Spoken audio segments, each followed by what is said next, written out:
വലിയവനായ ദൈവത്തിന് മഹത്വം ഉണ്ടാകട്ടെ. ആമുഖമായിട്ട് ഒന്ന് രണ്ട് കാര്യങ്ങൾ പറഞ്ഞിട്ട് നമ്മുടെ ഇന്നത്തെ ദൈവവചന ചിന്തയ്ക്കുള്ള ഭാഗത്തിലേക്ക് കടക്കാം. ഇന്ന് രാവിലെയും വൈകുന്നേരവും ദൈവവചനം പങ്കുവയ്ക്കുന്നത് കൊണ്ട് തന്നെ എൻ്റെ ഒരു ശൈലി എന്ന് പറയുന്നത് കാലത്തും വൈകുന്നേരവും വചനം പങ്കുവെക്കണം എന്നുണ്ടെങ്കിൽ രാവിലെ ഞാൻ അല്പനേരം ഉപദേശത്തിനും ഹൃദയങ്ങൾ ശോധന ചെയ്യുന്നതിനും സമയമെടുക്കും. സാധാരണ നമ്മൾ ഉപവാസ പ്രാർത്ഥനയ്ക്ക് അങ്ങനെ സമയം എടുക്കാറില്ല. അത് കഴിഞ്ഞ് വൈകുന്നേരത്തെ നമ്മുടെ മീറ്റിങ്ങിൽ നമുക്ക് അല്പനേരം നമ്മുടെ പ്രശ്നങ്ങൾക്ക് വേണ്ടിയുള്ള ദൈവത്തിൻ്റെ ആശ്വാസവചനം കേൾക്കാം. അപ്പോൾ രാവിലെ അല്പനേരം ഉപദേശമാണ്. അത് വെച്ചിട്ട് നമ്മുടെ ഹൃദയങ്ങളെ ഒന്ന് ശോധന ചെയ്യുവാൻ ദൈവം ആഗ്രഹിക്കുന്നു. ഈ ഉപദേശം പറയുന്നത് എന്തിനാണെന്ന് പലർക്കും ഒരു സംശയം തോന്നും. പല ഉത്തരങ്ങളുണ്ട് ബൈബിളിൽ. അതിൽ ഒരു ഉത്തരമാണ് ഞാനിപ്പോൾ പറയാൻ ആഗ്രഹിക്കുന്നത്. വാക്യങ്ങളൊന്നും എടുത്ത് വായിക്കാൻ വേണ്ടിയിട്ടല്ല. ഇപ്പോൾ നമ്മൾ ഒരു ഇംഗ്ലീഷ് ബൈബിൾ എടുക്കുകയാണെങ്കിൽ പ്രീച്ചിങ് എന്നുള്ള ആ വാക്ക്, preaching or preach the verb, നമ്മളെടുത്ത് ഏതെങ്കിലും ഒരു ആവറേജ് ട്രാൻസ്ലേഷനിൽ നോക്കിയാൽ ഒരു 100 ചില്ലുവാനം പ്രാവശ്യം ആ വാക്ക് ഉപയോഗിച്ചിട്ടുണ്ട്, പ്രീച്ചിങ് അല്ലെങ്കിൽ പ്രീച്ച്. എന്നാൽ ടീച്ചിങ് അല്ലെ ടീച്ച് എടുത്ത് നോക്കിക്കഴിഞ്ഞാൽ 270 ചില്ലുവാനം പ്രാവശ്യം കണ്ട് ഉപയോഗിച്ചിട്ടുണ്ട്. അതിൽ നിന്ന് തന്നെ മനസ്സിലായല്ലോ എവിടെയാണ് ദൈവവചനം ഊന്നൽ കൊടുക്കുന്നത്. പ്രസംഗത്തിനല്ല, ഉപദേശത്തിനാണ്. പിന്നെ ഈ പ്രീച്ചിങ്ങും ടീച്ചിങ്ങും ഒരുമിച്ച് വരുന്നത് പുതിയ നിയമത്തിൽ മാത്രമാണ്, പഴയ നിയമത്തിലില്ല. പുതിയ നിയമത്തിൽ ഏതാണ്ട് 7 വാക്യങ്ങളിൽ ഇത് ഒരുമിച്ച് വരുന്നുണ്ട്. അതിൽ 2 വാക്യങ്ങൾ ഒഴിച്ച് ബാക്കി ഭൂരിപക്ഷം 5 വാക്യങ്ങളിലും ടീച്ചിങ് ആൻഡ് പ്രീച്ചിങ് എന്നാണ്. ടീച്ചിങ്ങിനാണ് 1ാം സ്ഥാനം, പിന്നെയുള്ളൂ പ്രീച്ചിങ്, അല്ലേ? അപ്പോൾ ഉപദേശത്തോടെ പ്രസംഗിക്കണം. ഇന്ന് പല പ്രസംഗങ്ങളിലും നമ്മളെ വാക്ചാതുര്യവും ഹാലേലൂയയും കഥയും മറ്റ് കലാപരിപാടികളൊക്കെ വെട്ടിമുറിച്ച് വീട്ടിൽ പോയിട്ട് അങ്ങേരെന്തോ ബൈബിളിൽ നിന്ന് പഠിപ്പിച്ചതെന്ന് ചോദിക്കുക, ഒരു 2 സെൻറ്റൻസ് കാണും, അല്ലേ? 1.5 മണിക്കൂർ വായിട്ടലച്ചതിൽ 2 സെൻറ്റൻസേ ഉള്ളൂ ഉപദേശം. കാതലായ ദൈവവചനത്തിലുള്ള നമ്മുടെ പരിജ്ഞാനം വർദ്ധിപ്പിക്കുന്ന എന്തെങ്കിലും വസ്തുത, സബ്സ്റ്റാൻഷ്യലി എന്തെങ്കിലും ഉണ്ടോ എന്ന് നോക്കിയാൽ 2 സെൻറ്റൻസ് കാണും. അതും വെച്ച് 1.5 മണിക്കൂർ കഥയും കലാപരിപാടിയും പാട്ടും, അല്ലേ? പലയിടത്തെയും പ്രസംഗങ്ങൾ അങ്ങനെയാണ്. എന്നാൽ ഉപദേശത്തിന് 1ാം സ്ഥാനം കൊടുക്കണമെന്നാണ് ഈ ബൈബിൾ ഈ വാക്കുകൾ ഉപയോഗിച്ചിരിക്കുന്നത് തന്നെ മനസ്സിലാക്കാൻ പറ്റും, അല്ലേ? Teaching and preaching. ഈ ഉപദേശം ഒന്നും ഇല്ലാതെ പ്രസംഗിക്കുന്നവരെയാണ് തീത്തോസിൻ്റെ ലേഖനം 1 പറഞ്ഞിരിക്കുന്ന വിടുവായന്മാർ, എംപ്റ്റി ടോക്കേഴ്സ്, അല്ലേ? അവരെ പൗലോസ് പറയാണ് അവരുടെ വായ അടയ്ക്കേണ്ടതാകുന്നു, അവർക്ക് പുൾപിറ്റ് കൊടുക്കരുത്, അവരുടെ പ്രസംഗ ശുശ്രൂഷയെ ഒരു രീതിയിലും നമ്മൾ പ്രോത്സാഹിപ്പിക്കരുത്, പൈസ കൊടുക്കരുത്, ടി വിയിൽ കയറ്റി കാണരുത്, യൂട്യൂബിൽ കാണരുത്. അവരുടെ വായ എങ്ങനെയും അടയ്ക്കണം. എങ്ങനെയുള്ളവരുടെ? Empty talkers. ഉപദേശമൊന്നുമില്ല, പക്ഷേ നല്ല ബഹളമൊക്കെ വെച്ച് പ്രസംഗിക്കും, അല്ലേ? അവരുടെ കേൾക്കരുത് എന്നാണ് പറഞ്ഞിരിക്കുന്നത്. അപ്പോൾ ഇതെല്ലാം കൊണ്ട് തന്നെ ഇതൊരു ഉത്തരമാണ്, ടീച്ചിങ് ആൻഡ് പ്രീച്ചിങ്. അപ്പോൾ അതുകൊണ്ട് തന്നെ ഇന്ന് രാവിലെ കുറച്ച് നേരം ടീച്ചിങ്ങും രാത്രി പ്രീച്ചിങ്ങും ആയിരിക്കും. പക്ഷേ ടീച്ചിങ് എന്ന് പറഞ്ഞാൽ ബൈബിൾ സ്റ്റഡി എടുക്കാൻ പോവല്ല, വചനത്തിലെ ചില വസ്തുതകൾ, പ്രത്യേകിച്ച് ഉപവാസ പ്രാർത്ഥനയുമായിട്ട് ചേർന്ന് പോകുന്ന വസ്തുതകൾ ചൂണ്ടിക്കാണിച്ച് ഹൃദയങ്ങൾ ശോധന ചെയ്യുവാൻ കർത്താവിൽ ഞാൻ ശരണപ്പെടുന്നു. ആമുഖമായിട്ട് രണ്ടാമതായിട്ട് ഞാൻ പറയാൻ ആഗ്രഹിക്കുന്നത് പ്രാർത്ഥനയെക്കുറിച്ചാണ്. അതിന് ആധാരമായിട്ട് ഞാൻ എടുക്കുന്നത് വേദഭാഗം നിങ്ങൾ മറിച്ച് വായിക്കുകയൊന്നും വേണ്ട, നിങ്ങൾ എടുത്ത് വായിക്കാൻ സമയമില്ല. 14-ാം സങ്കീർത്തനം എടുത്താണ്. 14-ാം സങ്കീർത്തനത്തിൽ നെഗറ്റീവായിട്ട് പറഞ്ഞിരിക്കുന്ന ചില കാര്യങ്ങളാണ്. അതിൽ മൂഢൻ പറയുകയാണ് ദൈവം ഇല്ല എന്ന്, അല്ലേ? യഹോവയെ അന്വേഷിക്കുന്ന ബുദ്ധിമാന്മാർ ആരെങ്കിലും ഉണ്ടോ എന്ന് സ്വർഗത്തിൽ നിന്ന് ദൈവം താഴോട്ട് നോക്കുന്നു എന്നൊക്കെയാണ് പിന്നെ പറഞ്ഞിരിക്കുന്നത്, അല്ലേ? അപ്പോൾ യഹോവയെ അന്വേഷിക്കുന്നതാണ് ബുദ്ധി. അപ്പോൾ ഈ മൂഢൻ ദൈവമില്ല എന്ന് പറഞ്ഞിട്ട് മ്ലേച്ഛത പ്രവർത്തിച്ച് നടക്കുകയാണ്. ഇത് ഇൻ്റലക്ച്വൽ ഏത്തീസം അല്ല. നമ്മൾ പലപ്പോഴും ഇതൊക്കെ എടുത്ത് വായിച്ചിട്ട് പിന്നെ അപ്പോളജറ്റിക്സ് എന്നും പറഞ്ഞ് അങ്ങോട്ട് ഇറങ്ങും. ഇവിടുത്തെ പ്രശ്നം ഇമ്മൊറാലിറ്റിയാണ്, അല്ലേ? അശുദ്ധിയിൽ ജീവിക്കാൻ വേണ്ടി മനഃപൂർവ്വം ദൈവത്തെക്കുറിച്ചുള്ള എല്ലാ പരിജ്ഞാനവും അങ്ങ് മറച്ചു വെച്ചു. അപ്പോൾ അത് ഈ നിരീശ്വരവാദി മാത്രമല്ല, പല സഭയ്ക്കകത്തിരിക്കുന്നവരും അതിനകത്ത് വരും, അല്ലേ? സൗകര്യപൂർവ്വം ദൈവത്തെ വിസ്മരിച്ച് മ്ലേച്ഛതയിൽ ജീവിക്കുന്നവനാണ് മൂഢൻ, അല്ലാതെ നിരീശ്വരവാദിയും കമ്മ്യൂണിസ്റ്റുകാരും മാത്രമല്ല, അല്ലേ? അങ്ങനെ ദൈവത്തെ അന്വേഷിക്കുന്ന ബുദ്ധിമാന്മാർ ആരെങ്കിലും ഉണ്ടോ എന്നൊക്കെ പറഞ്ഞ് പിന്നെ താഴെ പറഞ്ഞിരിക്കുകയാണ്, അവർ യഹോവയോട് പ്രാർത്ഥിക്കുന്നില്ല. അപ്പം എങ്ങനെയാ ദൈവത്തെ അന്വേഷിക്കേണ്ടേ? അപ്പം നമ്മൾ മൂഢന്മാരാകാൻ ആഗ്രഹിക്കുന്നില്ലല്ലോ, നമ്മൾ ജ്ഞാനികളാകാൻ അപ്പം ജ്ഞാനി എന്ത് ചെയ്യണം? ജ്ഞാനി ദൈവമുണ്ടെന്ന് വിശ്വസിച്ച് ആ ദൈവത്തെ അന്വേഷിക്കണം. എങ്ങനെ അന്വേഷിക്കണം? പ്രാർത്ഥിച്ച് അന്വേഷിക്കണം, അല്ലേ? അപ്പം എന്താണ് പ്രാർത്ഥന? പ്രാർത്ഥന ദൈവത്തെ അന്വേഷിക്കലാണ്, ഉത്തരം അന്വേഷിക്കലല്ല. ഇന്ന് അതേ ഉള്ളൂ. ഒരു പ്രശ്നം വന്നാൽ പരിഹാരകൻ യേശു, ഒരു സൊല്യൂഷനിങ് പറഞ്ഞ കൺസൾട്ടൻസി സർവീസസ്, അല്ലേ? ഹെവനിൽ കൺസൾട്ടൻസിയാണ്. കൺസൾട്ടൻസി ഒന്നുമില്ല അവിടെ അപ്പനാണ് ഇരിക്കുന്നത്, അല്ലേ? നമ്മളാരെങ്കിലും സ്വന്തം അപ്പനെ കൺസൾട്ടൻ്റായിട്ട് വെച്ചിട്ടുണ്ടോ? അല്ലേ? അവിടെ പോയി കൺസൾട്ടൻസി ഫീസും കൊടുത്ത് കുറച്ച് ഉപദേശം നേടി എന്ന് പറയുമോ? അപ്പൻ ബന്ധമാണ്, അല്ലേ? അങ്ങനെ യഹോവയെ അന്വേഷിക്കുവാനുള്ള ഏറ്റവും പ്രധാനപ്പെട്ട മുഖാന്തരം അല്ലെങ്കിൽ മാധ്യമമാണ് പ്രാർത്ഥന. ഇതായിരിക്കണം നമുക്ക് പ്രാർത്ഥനയെക്കുറിച്ചുള്ള കാഴ്ചപ്പാടും നിർവചനവും.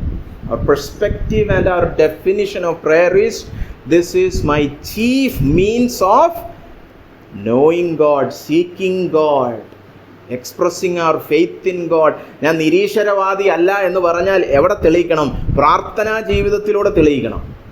അല്ലാതെ നിരീശ്വരവാദി അല്ല എന്ന് പറഞ്ഞിട്ട് കുറേ അപ്പോളജറ്റിക്സ് പറഞ്ഞിട്ട് കാര്യമില്ല, അല്ലേ? അപ്പം നിരീശ്വരവാദി അല്ല, ഞാൻ ദൈവത്തിൽ വിശ്വസിക്കുന്നുവെങ്കിൽ വിശ്വാസം പ്രകടിപ്പിക്കേണ്ട ഏറ്റവും പ്രധാനപ്പെട്ട മുഖ്യമായ മാധ്യമം പ്രാർത്ഥനയാകുന്നു. അങ്ങനെ പ്രാർത്ഥിച്ച് രക്ഷ കടന്നു വരുമ്പോൾ യാക്കോബിൻ്റെ സ്ഥിതിക്ക് മാറ്റം സംഭവിക്കും. അവിടെ എന്ത് സംഭവിക്കും? സന്തോഷവും ആനന്ദവും നിറയും.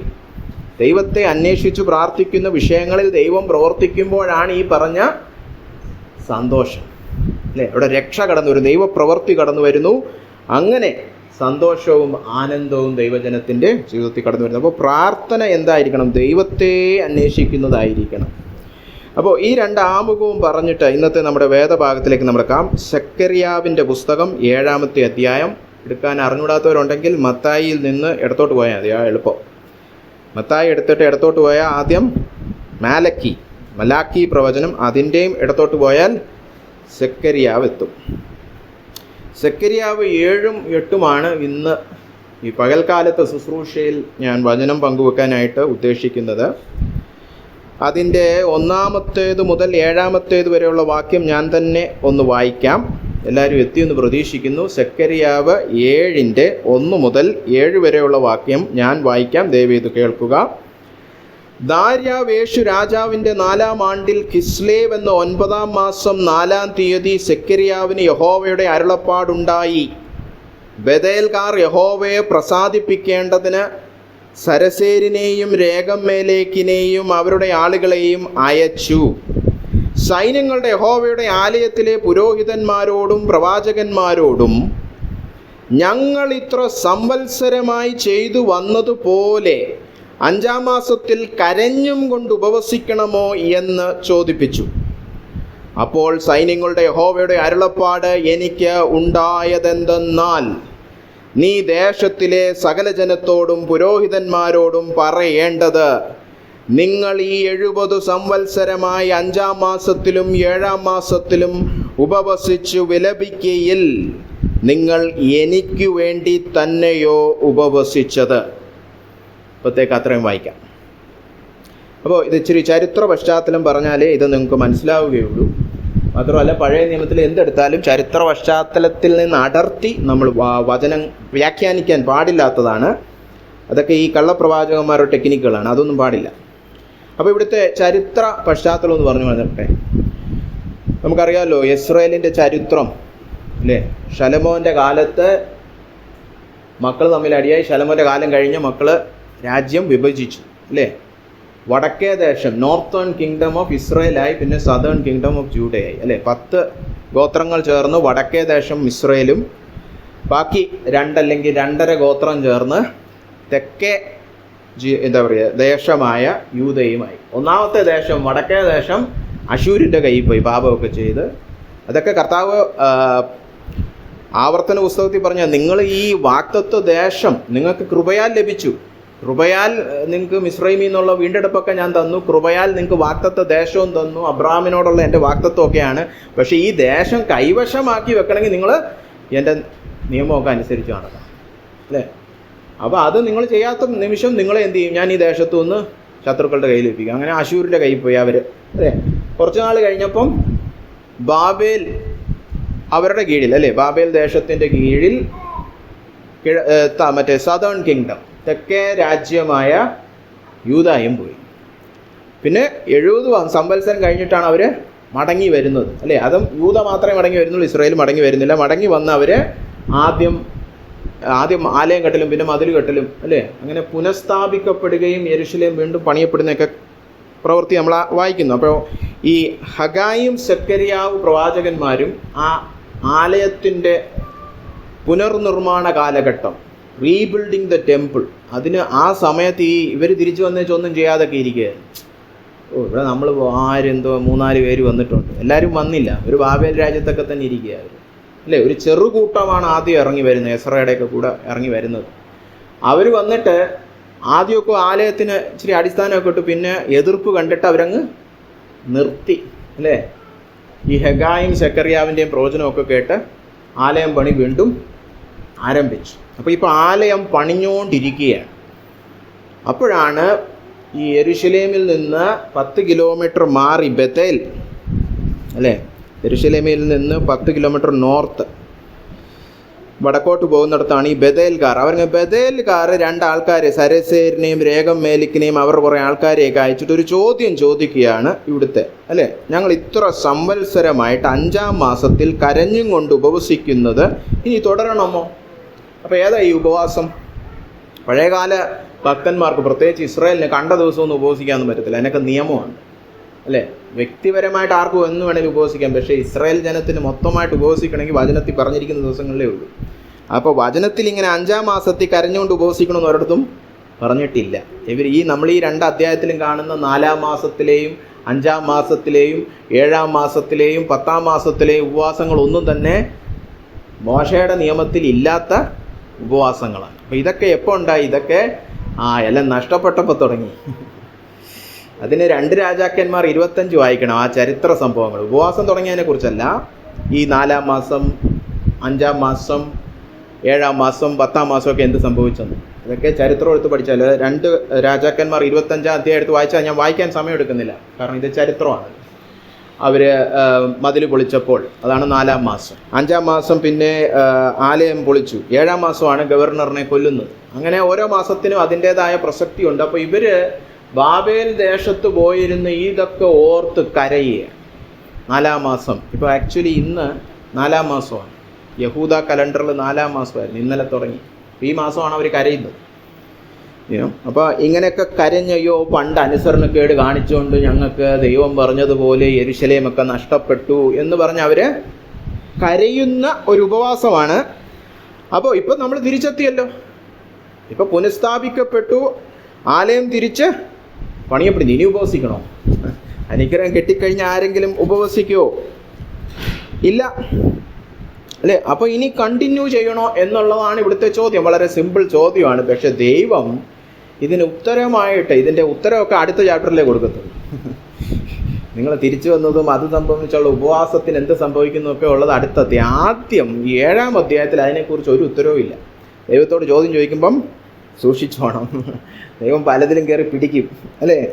ദൈവം തിരിച്ചു പറഞ്ഞത് 70 വർഷത്തെ ഉപവാസ പ്രാർത്ഥനയെക്കുറിച്ച് ഞാൻ ഒരു ക്വാളിറ്റി കൺട്രോൾ റിപ്പോർട്ട് അങ്ങോട്ട് അയച്ചു തരാം, അല്ലേ? അതാണ് ദൈവം ചോദിക്കുന്നത്. ഉപവാസം നമുക്ക് ആ വിഷയം ഒന്ന് ചർച്ച ചെയ്യാം. നിങ്ങൾ ഈ 70 സംവത്സരം, നമ്മളാരെങ്കിലും 70, ഇവിടെ ആരുമില്ല 70 വയസ്സുള്ള ആൾ, നമ്മളാരും 70 വയസ്സുള്ളവരാണ്, അല്ലേ? നമ്മളൊന്നും ജീവിച്ചിട്ട് പോലും അത്രയും കാലം ഇവർ കരഞ്ഞ് ഉപവസിച്ചെന്ന്, അല്ലേ? നമ്മൾ പറയും എന്ത് ഭക്തരായ ജനം, 70 വർഷം അവർ ഉപവസിച്ചു. 5-ാം മാസം 5-ാം മാസം എന്ത് സ്ട്രിക്റ്റ് ആയിട്ട് പോകുന്നവരവരല്ലേ, ചിട്ടയുള്ള നല്ല ഭക്തർ. പക്ഷെ കർത്താവ് ചോദിക്കുക, നിങ്ങൾ ഇങ്ങനെ ഉപവസിച്ചു വിലപിക്കയിൽ നിങ്ങൾ എനിക്ക് വേണ്ടി തന്നെ ഉപവസിച്ചത്, പിന്നെ ആർക്ക് വേണ്ടിയാ? അല്ലേ? വേറെ ഏതെങ്കിലും ദേവൻ്റെ അടുത്താണ് ഇവർ ഉപവസിച്ചത്? അല്ലല്ലോ. കർത്താവ് ചോദിക്കുന്നത്, ഇതൊക്കെ എനിക്ക് വേണ്ടിയാണോ നിങ്ങൾ ഈ ചെയ്തത്? അടുത്ത ചോദ്യം നോക്കട്ടെ. നിങ്ങൾ ഭക്ഷിക്കുമ്പോഴും പാനം ചെയ്യുമ്പോഴും നിങ്ങൾ തന്നെയല്ലയോ ഭക്ഷിക്കുകയും പാനം ചെയ്യുകയും ചെയ്യുന്നത്? അത് ബൈബിളിൽ, മലയാളം ബൈബിൾ അത് വല്ലാത്തൊരു ട്രാൻസ്ലേഷൻ. പിന്നെ ഞാൻ കഴിക്കുമ്പോൾ പിന്നെ എൻ്റെ സഹോദരൻ്റെ വയറാണോ നിറയുന്നത്? അതല്ല അവിടെ ചോദിച്ചിരിക്കുന്നത്. നിങ്ങൾ ഭക്ഷണം കഴിക്കുമ്പോഴും പാനം ചെയ്യുമ്പോഴും ഉപവസിക്കുമ്പോഴും നിങ്ങൾക്ക് വേണ്ടിയാണ് ഇതെല്ലാം ചെയ്യുന്നു. അവിടെ ദൈവമൊന്നുമില്ല, ചുമ്മാ ഇതൊക്കെ പുറമേ കാണിക്കാനാണ്. ഇവിടുത്തെ പ്രശ്നം എന്താ അറിയാമോ? ഇംഗ്ലീഷിൽ പറഞ്ഞാൽ outward activity without inward spirituality. ഹൃദയത്തിൽ ആത്മീയത ഇല്ലാതെ ബാഹ്യമായിട്ട് ഭയങ്കര ആക്ടിവിറ്റി, 70 വർഷത്തെ ആക്ടിവിറ്റി. ഇന്നലെ മിനിഞ്ഞാന്നോ ഒരു കളി കളിച്ചതിനെ കുറിച്ചല്ലേ ഈ പറയുന്നത്. 70 വർഷമായിട്ട് ആക്ടിവിറ്റി. കർത്താവ് പറയുന്നൊന്നും എനിക്ക് വേണ്ടിയൊന്നുമല്ല നിങ്ങൾ ചെയ്തു, അല്ലേ? തീർന്നു. ഇനി ആ 70 വർഷമൊന്നും മിണ്ടാൻ പോലും കൊള്ളത്തില്ല, അല്ലേ? അകത്ത് ആത്മീയത ഇല്ലാതെ എന്തൊക്കെയോ കാണിച്ചു കൂട്ടി. അപ്പോൾ ഇത് വെറും പ്രാർത്ഥനയെക്കുറിച്ചല്ലേ പറയുന്നത്, ഉപവാസത്തെക്കുറിച്ചായി പറയുന്നത്, അല്ലേ? അപ്പോൾ നമ്മളൊക്കെ എന്താ ചിന്തിച്ച് വെച്ചിരിക്കുന്നത് ഉപവാസത്തെക്കുറിച്ച്? ഒന്ന് പോയി സംബന്ധിക്കാം, അല്ലേ? Will just attend that fasting prayer. ഈ അറ്റൻഷന് അല്ലെങ്കിൽ അറ്റൻഡൻസിന് ദൈവം ഒരു അറ്റൻഷനും കൊടുക്കുന്നില്ല, അല്ലേ? ചുമ്മാ പോയി ഇരുന്നല്ലോ, നീ എനിക്ക് വേണ്ടിയാണോ പോയിരുന്നേ? പോയി ഒന്ന് ഉപവസിച്ച് കളയാം, അല്ലേ? നമ്മൾ ചിലരൊക്കെ അങ്ങ് ഉപവാസത്തിൻ്റെ ആൾക്കാരാണ്. ഉപവസിക്കുന്ന ആർക്ക് വേണ്ടിയിട്ടാ? ഒന്നാമതായിട്ട് ഉപവാസം എന്നുള്ള വാക്കിൻ്റെ അർത്ഥം അറിയാം? എത്ര പേർക്ക് അറിയാം ഉപവാസത്തിൻ്റെ? ഇവിടെ ഞാൻ തുറന്നു ചോദിക്കും, ഉപവാസം എന്നുള്ള വാക്ക്, ആ മലയാള വാക്കിൻ്റെ അർത്ഥം അറിയാം? അത് ഫാസ്റ്റിംഗ് ആണെന്ന് പറയരുത്, അത് ഇംഗ്ലീഷിൽ. അല്ലെങ്കിൽ ഭക്ഷണം കഴിക്കാതിരിക്കുന്നു, ഓക്കെ, അത് അതിൻ്റെ അർത്ഥം. ഈ വാക്കിൻ്റെ അർത്ഥം, അതിൻ്റെ എറ്റിമോളജിക്കൽ മീനിങ് അറിയാം ആർക്കെങ്കിലും? ദൈവമായിട്ടുള്ള വാസം ഏതാണ്ട് അടുത്തെത്തി. അവിടെ ദൈവമില്ല. ഉപവാസം എന്നുള്ള വാക്ക് സംസ്കൃതത്തിൽ നിന്നാണ് വരുന്നത്. അവിടെ ഈ ഉപ എന്നുള്ളത് പല വാക്കുകൾ നമ്മൾ ഉപയോഗിക്കുന്നുണ്ട്. ഇതൊരു പ്രിഫിക്സ് ആണ്, മറ്റു വാക്കുകളുടെ മുമ്പിൽ ചേർക്കുന്ന ഒരു എന്താ പറയുക ഒരു പദം. ഉപ എന്ന് പറഞ്ഞാൽ അടുത്ത്, നിയർ. വാസം എല്ലാവർക്കും അറിയാമല്ലോ, വസിക്കുക, ഡ്വെൽ. അപ്പോൾ ഡ്വെൽ നിയർ, എന്തിൻ്റെയോ അടുത്ത് പോയി ഇരിക്കുന്നു എന്നാണ് അതിൻ്റെ അർത്ഥം. പിന്നെ ദൈവത്തിൻ്റെ അടുത്ത് പോയി ഇരിക്കുന്നതുകൊണ്ട് പിന്നെ മറ്റൊന്നിനും സമയമില്ലെന്ന്. അല്ലാതെ ഭക്ഷണം കഴിക്കാതിരുന്നാൽ ഉപവാസം ആവത്തില്ല, അത് സ്റ്റാർവിങ്ങേ ആവത്തുള്ളൂ, അല്ലേ? വിശന്ന് നടക്കുക, പട്ടിണി കിടക്കത്തേ ആവത്തുള്ളൂ. ദൈവത്തിൻ്റെ അടുത്തിരിക്കുന്നത് കൊണ്ട് പിന്നെ ഭക്ഷണം കഴിക്കാനും മറ്റൊന്നിനും സമയമില്ല, അതാണ് ഉപവാസം, അല്ലേ? അങ്ങനെ ദൈവത്തിൻ്റെ അടുക്കൽ ഇരിക്കാനെന്നും പറഞ്ഞാൽ ഇവരെ കരഞ്ഞ് 70 വർഷം ഉപവസിച്ചു. അപ്പോൾ കർത്താവ് അതൊക്കെ എനിക്ക് വേണ്ടി തന്നെ ആയിരുന്നു, അല്ലേ? പുതിയ നിയമ ഭക്തന്മാർക്ക് പിന്നെ വെട്ടി തുറന്ന് എഴുതി വെച്ചിട്ടുണ്ട്, നിങ്ങൾ തിന്നുകയോ കുടിക്കുകയോ ആണെങ്കിൽ അത് ദൈവനാമ മഹത്വത്തിന് വേണ്ടിയാണ്. നമ്മൾ എത്ര വരെ തിന്നുകയും കുടിക്കുകയോ ഒക്കെ ചെയ്യുന്നത്, അല്ലേ? അത്ര എന്താ പറയുക, ലഘുവായിട്ട് എടുക്കുന്ന കാര്യം പോലും ദൈവനാമം. അല്ലാതെ ഉത്തർപ്രദേശിൽ മിഷണറി ആയിട്ട് പോകുന്നു, ദൈവനാമ മഹത്വത്തിന് വീട്ടിൽ ഇഡലി കഴിക്കുന്നത് എനിക്ക് വേണ്ടി, അങ്ങനെയും പോലും പറ്റത്തില്ല. ഏറ്റവും എന്താ പറയുക ലൈറ്റായിട്ടുള്ള കാര്യം ആഹാരം കഴിക്കുക, വെള്ളം കുടിക്കുക, അല്ലേ? ഇത് കുഞ്ഞും ചെയ്യുന്ന കാര്യം, അതുപോലും ദൈവനാമ മഹത്വത്തിനായിരിക്കണമെന്ന്. അതാണ് നമ്മുടെ വിളി, അല്ലേ? ഇവിടെ ഉപവാസമാണ് പറഞ്ഞിരിക്കുന്നത്. അതാണ് കർത്താവ് ഇവിടെ പറയുന്നത്, നിങ്ങൾ തിന്നുകയും കുടിക്കുന്നതും നിങ്ങൾക്ക് വേണ്ടിയല്ലയോ, അല്ലേ? അപ്പോൾ പിന്നെ നിങ്ങൾക്ക് വേണ്ടി ജീവിച്ചിട്ട് വലിയ ഉപവസിച്ചെന്നൊക്കെ പറയാം. അപ്പോൾ ഇവിടെ പറഞ്ഞു വരുന്നത് നമ്മുടെ സ്വയം അല്ലെങ്കിൽ നമ്മുടെ സെൽഫ് മരിക്കാത്ത ഉപവാസത്തിനൊന്നും ദൈവസന്നിധിയിൽ ഒരു വിലയില്ല, അല്ലേ? സെൽഫിനെ കൊല്ലാതെ നമ്മൾ കാണിച്ചു കൂട്ടുന്നതൊക്കെ എന്താണ്? മതമാണ്. മതം, ആത്മീയതയല്ല. പറയാൻ 70 വർഷം, അല്ലേ? ആക്ടിവിറ്റിയുടെ എണ്ണമൊക്കെ പറയാം. ഇത്ര മണിക്കൂർ ഞാൻ ഉപവസിച്ചു, ഇത്ര ദിവസം ഞാൻ ഉപവസിച്ചു, ഇത്ര മാസം ഞാൻ, അല്ലേ? ഇതൊക്കെ നമ്മൾ കഥ, ഇതൊക്കെയാണ് കണക്ക്. നമുക്ക് മനുഷ്യരുടെ മുമ്പിൽ കയ്യടി കിട്ടും. പക്ഷെ ദൈവം പറയും വട്ടപൂജ്യം, അല്ലേ? നിങ്ങൾ എനിക്ക് വേണ്ടിയോ ഉപവസിച്ചത്. 7-ാമത്തെ വാക്യം, യെരൂശലേമിനും അതിൻ്റെ ചുറ്റും അതിൻ്റെ ഉപനഗരങ്ങൾക്കും നിവാസികളും സ്വസ്ഥതയും ഉണ്ടായിരുന്നപ്പോഴും തെക്കേ ദേശത്തിനും താഴ്വീതിക്കും നിവാസികൾ ഉണ്ടായിരുന്നപ്പോഴും യഹോവ പണ്ടത്തെ പ്രവാചകന്മാർ മുഖാന്തരം പ്രസംഗിപ്പിച്ച വചനങ്ങളെ നിങ്ങൾ കേട്ടനുസരിക്കേണ്ടതല്ലയോ? അപ്പോൾ ഇത് പറഞ്ഞു വരുന്നത്, ഇത് ഞാൻ പണ്ടേ പഠിപ്പിച്ചതാണ്, ഇത് പുതിയ വെളിപ്പാടൊന്നും അല്ലെന്ന്. അപ്പോൾ നിങ്ങൾ വചനമൊന്നും വായിക്കാത്തത് കൊണ്ടാണ് ഇപ്പോഴും ഈ പഴഞ്ചൻ പരിപാടി ചെയ്തുകൊണ്ടിരിക്കുന്നത്, അല്ലേ? അതായത് നിങ്ങളിപ്പം ചിതറിപ്പാർത്തതിന് ശേഷം പുനഃസ്ഥാപിക്കപ്പെട്ട ജനമാണ്. പക്ഷേ ആ ചിതറിപ്പാർക്കുന്നതിനും മുൻപേ before you were gone as exiles. അതാണ് നിവാസികളും സ്വസ്ഥതയും ഉണ്ടായിരുന്നപ്പോഴും പണ്ടത്തെ പ്രവാചകൻ മുഖാന്തരം ഞാൻ ഈ വചനങ്ങളൊക്കെ നിങ്ങൾക്ക് തന്നിരുന്നു. അതെ, അതിൻ്റെ ഒരു ഉദാഹരണം എന്നതുപോലെ നമുക്ക് യെശയ്യാവ് 58 നീങ്ങാം. ഒന്ന് ഓടിച്ച് അവിടെ നോക്കിയിട്ട് നമുക്ക് നമ്മുടെ ഈ വേദഭാഗത്തിലേക്ക് കടന്നു വരാം. യെശയ്യാവ് 58 കർത്താവ് പറയുന്ന ഈ പണ്ടത്തെ പ്രവാചകൻ. അപ്പോൾ യെശയ്യാവിൻ്റെ ഒരു പ്രത്യേകത, യെശയ്യാവ് 40 കഴിഞ്ഞാൽ പിന്നെ ഈ പുറപ്പെട്ടു പോകുന്ന അല്ലെങ്കിൽ ചിതറിപ്പാർക്കുന്ന ജനത്തോട് പ്രവചനാത്മാവിൽ, യെശയ്യാവും എഴുതി കഴിഞ്ഞ് 150 വർഷം കഴിഞ്ഞാൽ അവർ ഈ പറഞ്ഞ പോലെ ബാബേൽ ദേശത്ത് പോയത്. പക്ഷെ പ്രവചനാത്മാവിൽ യെശയ്യാവ് ഇവർക്ക് വേണ്ട ദൂതൊക്കെ അന്ന് എഴുതി വച്ചിരുന്നു. അപ്പോൾ 58 അധ്യായം ഞാനൊന്ന് വായിക്കട്ടെ. ഉറക്കെ വിളിക്കുക. കേട്ടോ? അത് ഉറക്കെ വിളിക്കുക. എന്തിനാ ഉറക്കെ വിളിക്കാൻ നമ്മൾ സാധാരണ പറയുന്നത്? ഇപ്പോൾ നമ്മൾ നടന്നു പോകുമ്പോൾ ഒരുത്തൻ താണ്ട് റെയിൽവേ ലൈനിൽ കിടന്ന് ഉറങ്ങുന്നു, ആ ട്രെയിനും വരുന്നു. നമ്മൾ അയ്യോ ചേട്ടാ ദൈവനാമത്തിൽ അപേക്ഷിക്കുന്നു ഒന്നും അങ്ങനെയാണോ പറയുന്നത്? അതോ കൂവി വിളിക്കുമോ? നമ്മൾ കൂവി വിളിക്കും അല്ലേ? അങ്ങനെ എന്തെങ്കിലും ആപത്തോ അപായമോ വരുമ്പോഴാണ് നമ്മൾ ഉറക്കെ വിളിക്കേണ്ടത്. അപ്പോൾ ഇവിടെ എന്തോ ആപത്തുണ്ട്, അപായമുണ്ട്, എമർജൻസി അല്ലേ, അർജൻറ്റായിട്ട് വിളിച്ചു കൂവേണ്ട എന്തോ വിഷയമുണ്ട്. അടങ്ങിയിരിക്കരുത്, കാഹളം പോലെ നിന്റെ ശബ്ദം ഉയർത്തണമെന്ന്. നമ്മളൊക്കെ കാഹളം ഊതുന്ന കേട്ടിട്ടുണ്ടോ? ഈ NCCയിലൊക്കെ പോയവർക്കറിയാം, രാവിലെ ആകുമ്പം ഒരു ബ്യൂഗിൾ എടുത്തിട്ട് ഊതും അല്ലേ? അതുപോലെ നിന്റെ സ്വരം അതുപോലെ ഇരിക്കണം, നല്ല ഒച്ചത്തെ കൂവണമെന്ന്. എന്താ പ്രശ്നം?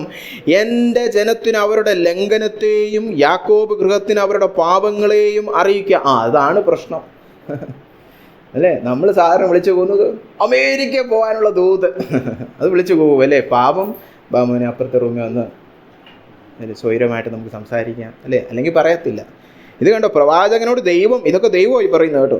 എൻ്റെ ജനത്തിൻ്റെ ലംഘനത്തെ നീ വിളിച്ചു കൂവി കാഹളം പോലെ പറയണം. അയ്യോ കർത്താവ്, എന്തോ ഇത്ര വലിയ പാപം. നമ്മൾ ഇത്രയും കേട്ടാൽ നമ്മളെന്തോ വിചാരിക്കും?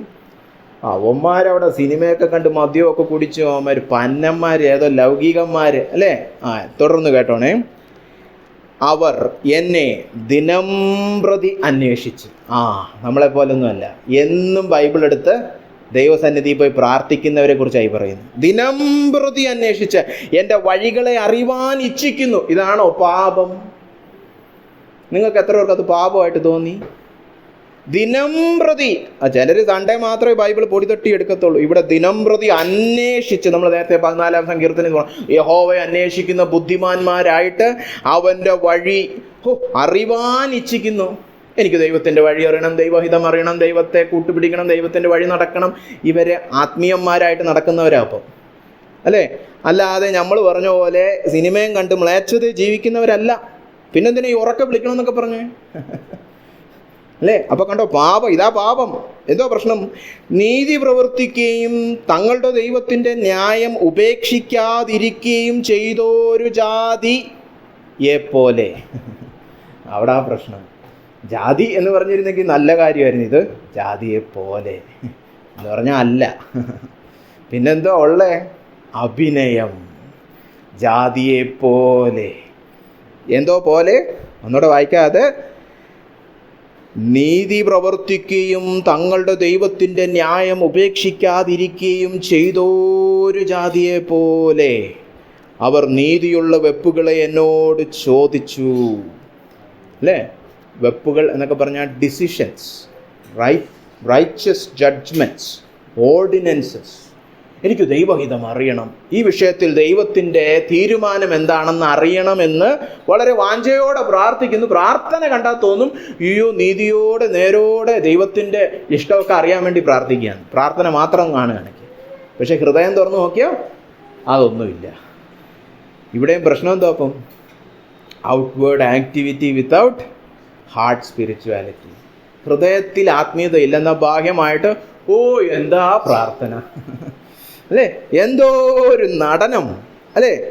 അങ്ങനെ ദൈവത്തോട് അടുപ്പാൻ വാഞ്ചിക്കുന്നു അല്ലേ? അപ്പൊ ബാഹ്യമായിട്ട് നോക്കി നമ്മളെല്ലാം പറയും ഭക്തൻ.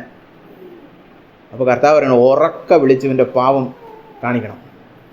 ഇപ്പം ഭയങ്കര നടനം അല്ലേ? നമ്മളൊക്കെ ഭയങ്കര നടനം ടീമുകൾ, അഭിനേതാക്കളാണ് നമ്മളെല്ലാം, അല്ലേ? നമ്മളെല്ലാം ഭയങ്കര അഭിനയമാണ്. ഇവിടെ അഭിനയമാണ്. അടുപ്പാൻ വാഞ്ചിക്കുന്നു. എന്നിട്ട് അവർ പറയുന്നത്, ഇതും കേട്ടോണം കേട്ടോ, ഇതെല്ലാം ചെയ്തേച്ച് കണ്ണി കണ്ടവരോടൊക്കെ അവർ പറയുന്നത് എന്തുവാ? പരിഭവം. അവരുടെ പരിഭവം ഇതാണ്: ഞങ്ങൾ നോമ്പ് നോൽക്കുന്നത് നീ നോക്കാതെ ഇരിക്കുന്നത് എന്ത്? കുറ്റം ദൈവത്തിനാക്കും. ഇത്രയും ഉപവസിച്ചിട്ടേ ദൈവം കേൾക്കുന്നില്ല. എന്താണെന്തോ ദൈവത്തിനാന്ന് തോന്നുന്നു കുഴപ്പം. അല്ലേ? ഞാൻ എന്ത് പ്രാർത്ഥിച്ചെന്നറിയാവോ? കുഴപ്പം ദൈവത്തിന്, അല്ലേ? ഈ മലയാളം ബൈബിൾ എന്തുകൊണ്ട് ഈ നോമ്പെന്നുള്ള വാക്ക് ഉപയോഗിക്കുന്നുണ്ട്? പിന്നെ ഉപവാസമൊന്നും ഇതേ അധ്യായത്തിൽ തന്നെ ഉപയോഗിച്ചിട്ടുണ്ട്. പക്ഷേ എബ്രായ ബൈബിളിൽ അങ്ങനെ വ്യത്യാസമൊന്നുമില്ല. അതുകൊണ്ട് ഞാൻ ഉപവാസം എന്ന വാക്ക് ഉപയോഗിക്കും. നോമ്പ് ഈ മറ്റേ നമ്മുടെ നാമധേയ പള്ളിക്കാരൊക്കെ പറയുന്ന പോലത്തെ ഒരു വാക്ക് പോലെ തോന്നുന്നു. എനിക്കത്ര വായിൽ വഴങ്ങാത്ത ഒരു വാക്കായതുകൊണ്ട് ഞാൻ ഉപവാസം എന്ന് പറയും. ഓക്കെ. നീ നോക്കാത്തതുണ്ട്. ഞാൻ ഇത്ര ഉപവസിച്ചിട്ടും ദൈവം കേൾക്കുന്നില്ല. ദൈവത്തിനാണ് കുഴപ്പം.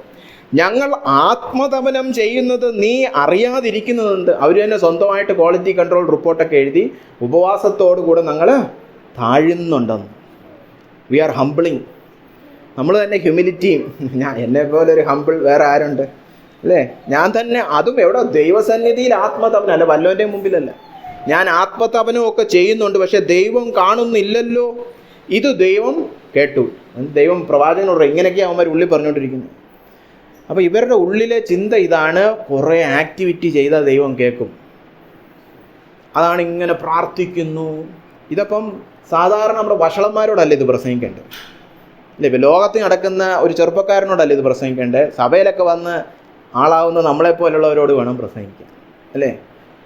അപ്പോൾ കർത്താവ് പറയാണ്, ഇവരിതൊക്കെയാണ് ഉള്ളിൽ പറയുന്നത്. ഇതാ, നിങ്ങൾ നോമ്പ് നോൽക്കുന്ന ദിവസത്തിൽ തന്നെ നിങ്ങളുടെ കാര്യാദികളെ നോക്കുകയും നിങ്ങളുടെ എല്ലാ വേലക്കാരെയും കൊണ്ട് അധ്വാനിപ്പിക്കുകയും ചെയ്യുന്നു. നമ്മൾ നേരത്തെ പറഞ്ഞു ഉപവാസത്തിൻ്റെ നിർവചനം, അല്ലേ? ദൈവത്തോട് അടുത്തിരിക്കാൻ വേണ്ടി ഇരിക്കുന്നത് കൊണ്ട് പിന്നെ മറ്റൊന്നും ചെയ്യാൻ പറ്റുന്നില്ല. പക്ഷെ ഇവിടെ എല്ലാം നടക്കുന്നുണ്ട്. ഉപവാസവും നടക്കുന്നുണ്ട്, മറ്റേ കാര്യാദിയും നടക്കുന്നുണ്ട്, അല്ലേ?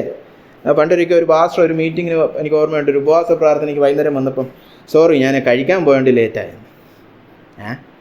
അതാണ് ഉപവാസം. കഴിക്കാൻ കയറിയോണ്ട് ഉപവാസം പ്രസംഗത്തിന് ലേറ്റായിരുന്നു. അറിഞ്ഞ പോലെ മറ്റ് കാര്യാദികളും നമ്മുടെ നേരത്തെ പറഞ്ഞ സെൽഫിഷ് പ്രൊപ്പഗാൻഡ എല്ലാം, അജണ്ട എല്ലാം നടക്കുന്നുണ്ട്. പിന്നെ പേരിനൊരു ഉപവാസം, അല്ലേ? വഴി കൂടെ പോകുമ്പോൾ ഒരു നേർച്ച, അല്ലേ? അത് നേർന്നു വെച്ച് വരാം എന്ന് പറയുന്ന ഉപവാസം, അതൊന്നും ദൈവം വകവെക്കത്തില്ല. നിങ്ങളുടെ മറ്റെല്ലാ കാര്യാദികളും നടക്കുന്നുണ്ട്. അപ്പം നിങ്ങൾ നിങ്ങളുടെ ഹിതവും നിങ്ങളുടെ സ്വയവും ഒന്നും ക്രൂശിക്കപ്പെടുത്താത്ത ഉപവാസമാണിത്, അല്ലേ? എന്നിട്ട് വന്ന് നിൽക്കുന്നത്, അയ്യോ ദൈവത്തെ അറിയാൻ ഇത്രയും വാഞ്ചയുള്ള ജനം വേറെ ഇല്ലെന്ന്. 3 മണിക്കൂർ പ്രാർത്ഥിക്കുന്നു, അല്ലേ? ബാഹ്യമായ തീക്ഷ്ണത നോക്കിയാൽ നമ്മൾ മാർക്ക് ഇട്ട് കൊടുക്കുക, മാർക്ക്, അല്ലേ? നിങ്ങൾ അധ്വാനിപ്പിക്കുകയും ചെയ്യുന്നു. നിങ്ങൾ വിവാദത്തിനും മറ്റ് കാര്യങ്ങൾ ചെയ്യുന്നെന്ന് മാത്രമല്ല, നിങ്ങൾ വിവാദത്തിനും കലഹത്തിനും ക്രൂരമുഷ്ടി കൊണ്ട് അടിക്കേണ്ടതിനും നോമ്പ് നോൽക്കുന്നു. അതായത് ഉപവാസം കഴിഞ്ഞ് പുറത്തോട്ടിറങ്ങിയാൽ ചീത്ത വിളിയാ, അല്ലേ? ഭാര്യ ഭർത്താവിനെയും ഭർത്താവ് ഭാര്യയൊക്കെ ചീത്തയൊക്കെ വിളിക്കും. ഉപവാസം പ്രാർത്ഥന കഴിഞ്ഞു, പിന്നെ തീർന്നു. അപ്പം നടനമായി നടന്നുകൊണ്ടിരിക്കുന്നു. ഇവരുടെ വിചാരം എന്തോ ഒരു പ്രവൃത്തി ചെയ്തേച്ച് ജീവിതമായിട്ട് ഒരു ബന്ധവും ഇല്ലെങ്കിലും ഒരു സംബന്ധവും ഇല്ലെങ്കിലും ആത്മീയത നടിച്ചാൽ മതി, അല്ലേ? എത്രയോ പേരുണ്ട് സഭയിൽ, അല്ലേ? ഓട്ടോക്കാരനോട് വഴക്കിട്ടിട്ട് സഭയിൽ വരും, അല്ലേ? തീർന്നില്ലേ ഇത്? പിന്നെന്തോന്ന് ആരാധന? സഭയിലോട്ട് വരാൻ വേണ്ടി റോഡിൽ കിടന്ന് വഴക്കിടും, സമയത്തിന് എത്താത്തതിന് വഴക്കിടും, അല്ലേ?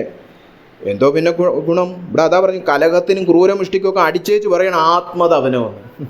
എവിടെ ആത്മതപനം, അല്ലേ? കർത്താവ് അപ്പം ഉപവാസ പ്രാർത്ഥന എന്ന് പറയുന്ന ഈ ചടങ്ങിൽ നമ്മൾ കാണിച്ചു കൂട്ടുന്ന മാത്രമല്ല നോക്കുന്നത്, പുറത്തും നീ എന്തോ ചെയ്യുന്നതെന്ന് നോക്കും, അല്ലേ? അല്ലാതെ ഇവിടെ വന്ന് എന്തൊക്കെയോ കാണിച്ചു കൂട്ടിയ ഉപവാസമായെന്ന് ആരും ചിന്തിക്കരുത്. നിങ്ങളുടെ പ്രാർത്ഥന കേൾക്കണേ കർത്താവ് ജീവിതം മൊത്തം നോക്കും. നിങ്ങളുടെ പ്രാർത്ഥന ഉയരത്തിൽ കേൾപ്പാൻ തക്കവണ്ണമല്ല നിങ്ങൾ ഇന്ന് നോമ്പ് നോൽക്കുന്നത്. ഇതൊരു ഗുണമില്ല, ഇത് അങ്ങൊന്നും എത്തുന്നില്ലെന്ന്. ഉയരത്തിലൊന്നും ചുമ്മാ വായിട്ട് ഈ ജൽപ്പനം, അല്ലേ? കുറേ മലയാള സാഹിത്യമൊക്കെ ഇങ്ങനെ അടിച്ചു വിടുന്നുണ്ട്, മേളിലൊന്നും കേൾക്കുന്നില്ല. എനിക്കിഷ്ടമുള്ള നോമ്പും മനുഷ്യൻ ആത്മതപനം ചെയ്യുന്ന ദിവസം ഇങ്ങനെയുള്ളതോ? ഇതാണോ മക്കളെ ഉപവാസം? എന്തോ അവർ ചെയ്തുകൊണ്ട് തലയെ വേഴത്തെ പോലെ കുനിയിക്കുക, അല്ലേ? വേഴം എന്നൊക്കെ പറഞ്ഞാൽ മനസ്സിലാകത്തില്ല. ഈ ചതുപ്പ് സ്ഥലമല്ലേ, നദി, അതിൻ്റെയൊക്കെ അടുത്ത് ഈ പുല്ലിങ്ങനെ നിൽക്കും, നല്ല പൊക്കമുള്ള പുല്ലിങ്ങനെ വന്നിട്ട് ഇങ്ങനെ വളഞ്ഞ് നിൽക്കും, അല്ലേ? നമ്മൾ ഈറ്റപ്പുല്ല്, ഞാങ്ങണ എന്നൊക്കെ പറയും. ഈ വേഴം ഒരു സാധാരണ ഉപയോഗിക്കാത്തൊരു വാക്കാണ്, അല്ലേ? റീഫ്. കണ്ടിട്ടില്ലേ, ചില വലിയ ഗ്രാസാണ്, പുല്ല് ഇങ്ങനെ വന്നിട്ട് ഇങ്ങനെ വളഞ്ഞു നിൽക്കും. അപ്പോൾ കർത്താവ് ഇവന്മാരുടെ നിപ്പ് കണ്ടിട്ട് അത് ഓമിച്ചാണ് ഇങ്ങനെ നിൽക്കുക, തല ഉണക്കി നിൽക്കുകയാണ്. നിപ്പൊക്കെ കണ്ടാൽ അയ്യോ ചെടി തോറ്റു പോകും അല്ലേ. ഇങ്ങനെ നിൽക്കുന്നതും പിന്നെ രട്ടും വെണ്ണീരും വിരിച്ചു കിടക്കുന്നതും ഇതാകുന്നു. ഇത്രയോടെ തീർന്നോന്ന്. ഈ ബാഹ്യമായ നിപ്പും കിടപ്പിലും സംസാരത്തിലും സാഹിത്യത്തിലും ശബ്ദം മാറ്റുന്നതിലും ഇത്രയൊക്കെ ഉള്ള ഉപവാസമെന്ന്. ഈ നടനത്തിൽ തീർന്നോ നിൻ്റെയൊക്കെ ഉപവാസം അല്ലേ? നമ്മൾ പലപ്പോഴും ഇത്രയൊക്കെ ഉള്ളൂ പല സഭയിലും. ഇതൊക്കെ പുറത്തു പറയാത്ത രഹസ്യങ്ങളാണ് ഇന്ന് വിളിച്ചു പറയുന്നത് അല്ലേ. നമ്മൾ എത്ര പേര് ഈ സെക്കരിയാവ് 7-8 അല്ലെങ്കിൽ യെശയ്യാവ് 58 കേൾക്കാറുണ്ട് ഉപവാസ പ്രാർത്ഥനകളിൽ. ഉപവാസത്തെക്കുറിച്ചുള്ള മെസ്സേജസ് ആയത് അതില്ല. പ്രാർത്ഥിച്ചു കഴിഞ്ഞാൽ ആന കിട്ടും, ചേന കിട്ടും, മല കിട്ടും എന്നൊക്കെ പറയും. എങ്ങനെ പ്രാർത്ഥിക്കണം അതില്ല. അതാ പറഞ്ഞ ആദ്യം ഉപദേശം, രാത്രി നമുക്ക് ആശ്വാസമാകാം അല്ലേ. അപ്പോൾ ഇങ്ങനെ കുനിഞ്ഞു നിൽക്കുന്നതിലും കിടക്കുന്നതിലും സംസാരത്തിൻ്റെ പ്രാസത്തിലും ഒന്നുമല്ല. ഇതിനോ നീ നോമ്പെന്നും യഹോവയ്ക്ക് പ്രസാദമുള്ള ദിവസമെന്നും പേർ. ഇതാണോ ഉപവാസം അല്ലേ? ഇനി കർത്താവ് പറയാണ് എങ്ങനെ ആയിരിക്കണം ഉപവാസം. അന്യായ ബന്ധനങ്ങളെ അഴിക്കുക. അന്യായ ബന്ധനങ്ങൾ, അല്ലെങ്കിൽ ഇംഗ്ലീഷിലൊക്കെ ബോൺസ് ഓഫ് വിക്കറ്റ്നെസ് അല്ലേ. അവിടെ ഉപയോഗിച്ചിരിക്കുന്ന വാക്കിന് വിക്കറ്റ്നെസ് എന്നാണ് അർത്ഥം. അപ്പോൾ ദോഷത്തിൻ്റെ ബന്ധനങ്ങൾ, അതായത് പാപം ചെയ്യുന്നതൊക്കെ നിർത്തിയിട്ട് പ്രാർത്ഥിക്കണം അല്ലേ. പിന്നെ ഈ ബന്ധനത്തിന് വേറൊരു അർത്ഥമുണ്ട്, നമ്മൾ മറ്റുള്ളവരെ പീഡിപ്പിക്കുന്ന ബന്ധനങ്ങൾ. അത് ബന്ധങ്ങളെ, അപ്പം നീയും മറ്റുള്ളവനും തമ്മിലുള്ള ബന്ധം അത് അഴിക്കണം. നുകത്തിൻ്റെ അമിക്കയറുകളെ അഴിക്കുക. നമ്മൾ പറയും നമ്മളങ്ങനെ വീട്ടിലാരെയും നമുക്ക് അടിമയൊന്നുമില്ല, നമുക്ക് നുകവും ഇല്ല, അമിക്കയറും ഇല്ല, ബന്ധനവും ഇല്ലെന്നൊക്കെ പറയും. ഹൃദയത്തിലുണ്ടോ? പലരെയും നമ്മൾ പൊറുക്കാതെ വെച്ചിട്ടില്ലേ? കയ്പ് അല്ലേ. കയ്പ് കാരണം നമ്മളൊരു ജയിലിൽ പലരെയും വെച്ചിട്ടുണ്ട്. അവൻ്റെ കാര്യം എൻ്റെ അടുത്ത് പറയരുത്, പറഞ്ഞാൽ ഉടനെ ഒരു ലിസ്റ്റ് എടുക്കണം. പിന്നെ അതൊരു കയറാത് അല്ലേ. ആ അമിക്കയറ് അഴിച്ചു കളയണം. അതാണ് ആത്മതപനം. കർത്താവേ ഞാനെല്ലാം പൊറുക്കാം. എനിക്കെതിരെ പ്രവർത്തിച്ച ശത്രുവിനെ പൊറുത്ത് അവന് വേണ്ടി പ്രാർത്ഥിച്ച് അവനെ അനുഗ്രഹിക്കുക. അതാണ് ആത്മതപനം. അല്ലാതെ ഇന്ന് പലയിടത്ത് ഉപവാസത്തിന് വന്നിട്ട് അവനിട്ട് പണി കൊടുക്കണം. കർത്താവേ ഞാനത് ഉപവസിച്ച് പ്രാർത്ഥിക്കുക. അതുകൊണ്ട് അങ്ങനെയുണ്ട്. അപ്പോൾ ഉടനെ പ്രവാചകം വന്നിട്ട് പറയും, നിന്നെ താഴ്ത്തിയവൻ്റെ മധ്യത്തിൽ നിന്നെ ഉയർത്തുന്ന ദൈവം. കർത്താവ് പഠിപ്പിച്ചു എന്തോ ഗിരിപ്രഭാഷണം, നിങ്ങളുടെ ശത്രുക്കളെ നിങ്ങൾ സ്നേഹിക്കണം, നിങ്ങളെ പീഡിപ്പിക്കുന്നവരെ നിങ്ങൾ അനുഗ്രഹിക്കണം, അവർക്ക് വേണ്ടി അപ്പോൾ ഉപവസിക്കണം അല്ലേ. അതാണ് ദൈവസ്നേഹത്തിൽ ആത്മതപനം പ്രാപിച്ച ഭക്തന്റെ പ്രാർത്ഥന. അന്യായ ബന്ധനങ്ങളെ അഴിക്കുക, നുകത്തിൻ്റെ അമിക്കേറുകളെ അഴിക്കുക, പീഡിതരെ സ്വതന്ത്രരായി വിട്ടയക്കുക, എല്ലാ നുകത്തെയും തകർക്കുക. ഇതല്ലയോ എനിക്ക് ഇഷ്ടമുള്ള ഉപവാസം.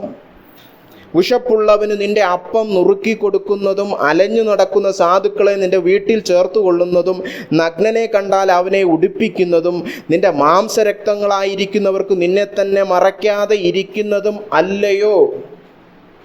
നമുക്ക് ചിലർക്ക് ഈ ഭക്തി കൂടിക്കഴിയുമ്പോൾ പിന്നെ ദൈവം മതി, മനുഷ്യരാരും വേണ്ട അല്ലേ. പിന്നെ നമ്മളൊരു റൂമിൽ കയറി അടച്ചിരിക്കും, പിന്നെ മനുഷ്യൻ ചത്താലും ജീവിച്ചാലും എനിക്കൊന്നും കുഴപ്പമൊന്നുമില്ല. അതൊരു സ്യൂഡോ സ്പിരിച്വാലിറ്റിയാണ് അല്ലേ. കർത്താവ് പഠിപ്പിച്ചു, നിങ്ങളുടെ മൊത്തം നിയമം ഞാൻ 2 കൽപ്പനയിൽ സമ്മറൈസ് ചെയ്ത് പറഞ്ഞുതരാം. ദൈവത്തെ പൂർണ്ണ ഹൃദയത്തോടെ സ്നേഹിക്കണം, അതോടൊപ്പം തന്നെ നിന്നെപ്പോലെ നിൻ്റെ അയൽക്കാരനെ സ്നേഹിക്കണം. അപ്പോൾ ദൈവത്തോട് സ്നേഹം കൂടിയ അയൽക്കാരനോട് സ്നേഹം കുറയും എന്നാൽ നമ്മൾ പഠിച്ചു വച്ചിരിക്കുന്നത് അല്ല. ദൈവത്തോടും സ്നേഹം കൂടുമ്പോൾ അയൽക്കാരനോടും സ്നേഹം കൂടണം എന്നായി പറഞ്ഞിരിക്കുന്നു. അയ്യോ ഒരു 10 ദിവസം ഇനി ഞാൻ ഉപവസിക്കാൻ പോവാ, നീയൊക്കെ ചത്താലും എന്നെ നോക്കണ്ട, അതല്ല ഉപവാസം. കേട്ടോ, ഇവിടെ പറഞ്ഞിരിക്കണം നീ അപ്പം കഴിക്കാതിരിക്കുമ്പോഴും മറ്റുള്ളവന് അപ്പം കൊടുക്കണമെന്ന്. കേട്ടോ, അത് അപ്പം വിശപ്പുള്ളവന് നിന്റെ അപ്പം നീ നുറുക്കി കൊടുക്കണമെന്ന്. അപ്പം ഞാൻ ഉപവസിക്കാൻ വേണ്ടി പോയതുകൊണ്ട് ഞാൻ ആഹാരമൊന്നും കഴിക്കുന്നില്ല, പക്ഷെ വിശപ്പുള്ള വല്ലവരും ഉണ്ടോയെന്ന് എനിക്ക് അപ്പോഴും ഒരു ബോധ്യം വേണം. കേട്ടോ, അപ്പോൾ ദൈവസ്നേഹത്തിൽ മറ്റുള്ളവരെ വിസ്മരിക്കുന്നതല്ല ആത്മീയത. ദൈവസ്നേഹം ഉള്ളത് കൊണ്ട് മറ്റുള്ളവരെയൊക്കെ വേണ്ടതുപോലെ സേവിക്കാൻ പറ്റുന്നതാണ് ആത്മീയത അല്ലേ. നിന്റെ മാംസരക്തങ്ങളായിരിക്കുന്നവർക്ക് നിന്നെ തന്നെ മറയ്ക്കാതെ ഇരിക്കുന്നതുമല്ലയോ, അതാണ് കർത്താവിന് ഇഷ്ടമുള്ള ഉപവാസം. അപ്പോൾ അങ്ങനെ നീ ചെയ്യുമെങ്കിൽ നിന്റെ വെളിച്ചം ഉഷസ്സു പോലെ പ്രകാശിക്കും, നിന്റെ മുറിവുകൾക്ക് വേഗത്തിൽ പൊറുതി വരും. അപ്പോഴാണ് നേരത്തെ പറഞ്ഞു ദൈവം നിന്നെ ഉയർത്തുമെന്ന്. നിന്റെ മറ്റേ പ്രശ്നമൊക്കെ ആയിട്ട് നീ ഉപവസിച്ച് ഇവിടെ വന്നിട്ടില്ലേ, അതിനൊക്കെ സൊല്യൂഷൻ അപ്പം വരുമെന്ന്. അല്ലാതെ ചുമ്മാ ഈ മീറ്റിംഗ് വന്നിരുന്നത് കൊണ്ട് ഒരു ഗുണവും ഇല്ല, അല്ലേ? ഇന്ന് പറയാറില്ല ഇതൊന്നും. അപ്പോൾ നീ എനിക്ക് പ്രസാദമുള്ള ഉപവാസം കഴിച്ച് ദൈവസ്നേഹത്തിൽ വളർന്ന് മറ്റുള്ളവർക്ക് ഒരു അനുഗ്രഹമായി തീരുമ്പോൾ ഞാൻ നിന്റെ മുറിവുകളൊക്കെ വേഗത്തിൽ പൊറുതി വരുത്തും. നിന്റെ നീതി നിനക്ക് മുൻപായി നടക്കും. യഹോവയുടെ മഹത്വം നിന്റെ പിൻപടയായിരിക്കും. അപ്പോൾ നീ വിളിക്കും, യഹോവ ഉത്തരമരുളും. നീ നിലവിളിക്കും, ഞാൻ വരുന്നുവെന്ന് അവൻ അരുളി ചെയ്യും. ഉത്തരവൊക്കെ കിട്ടും പ്രാർത്ഥനാ വിഷയങ്ങൾക്ക്. നുകവും വിരൽ ചൂണ്ടുന്നതും വഷളത്വം സംസാരിക്കുന്നതും നീ നിന്റെ നടുവിൽ നിന്ന് നീക്കിക്കളയുകയും വിശപ്പുള്ളവനോട് നീ താല്പര്യം കാണിക്കുകയും കഷ്ടത്തിലിരിക്കുന്നവന് തൃപ്തി വരുത്തുകയും ചെയ്യുമെങ്കിൽ നിന്റെ പ്രകാശം ഇരുളിൽ ഉദിക്കും. അല്ലേ?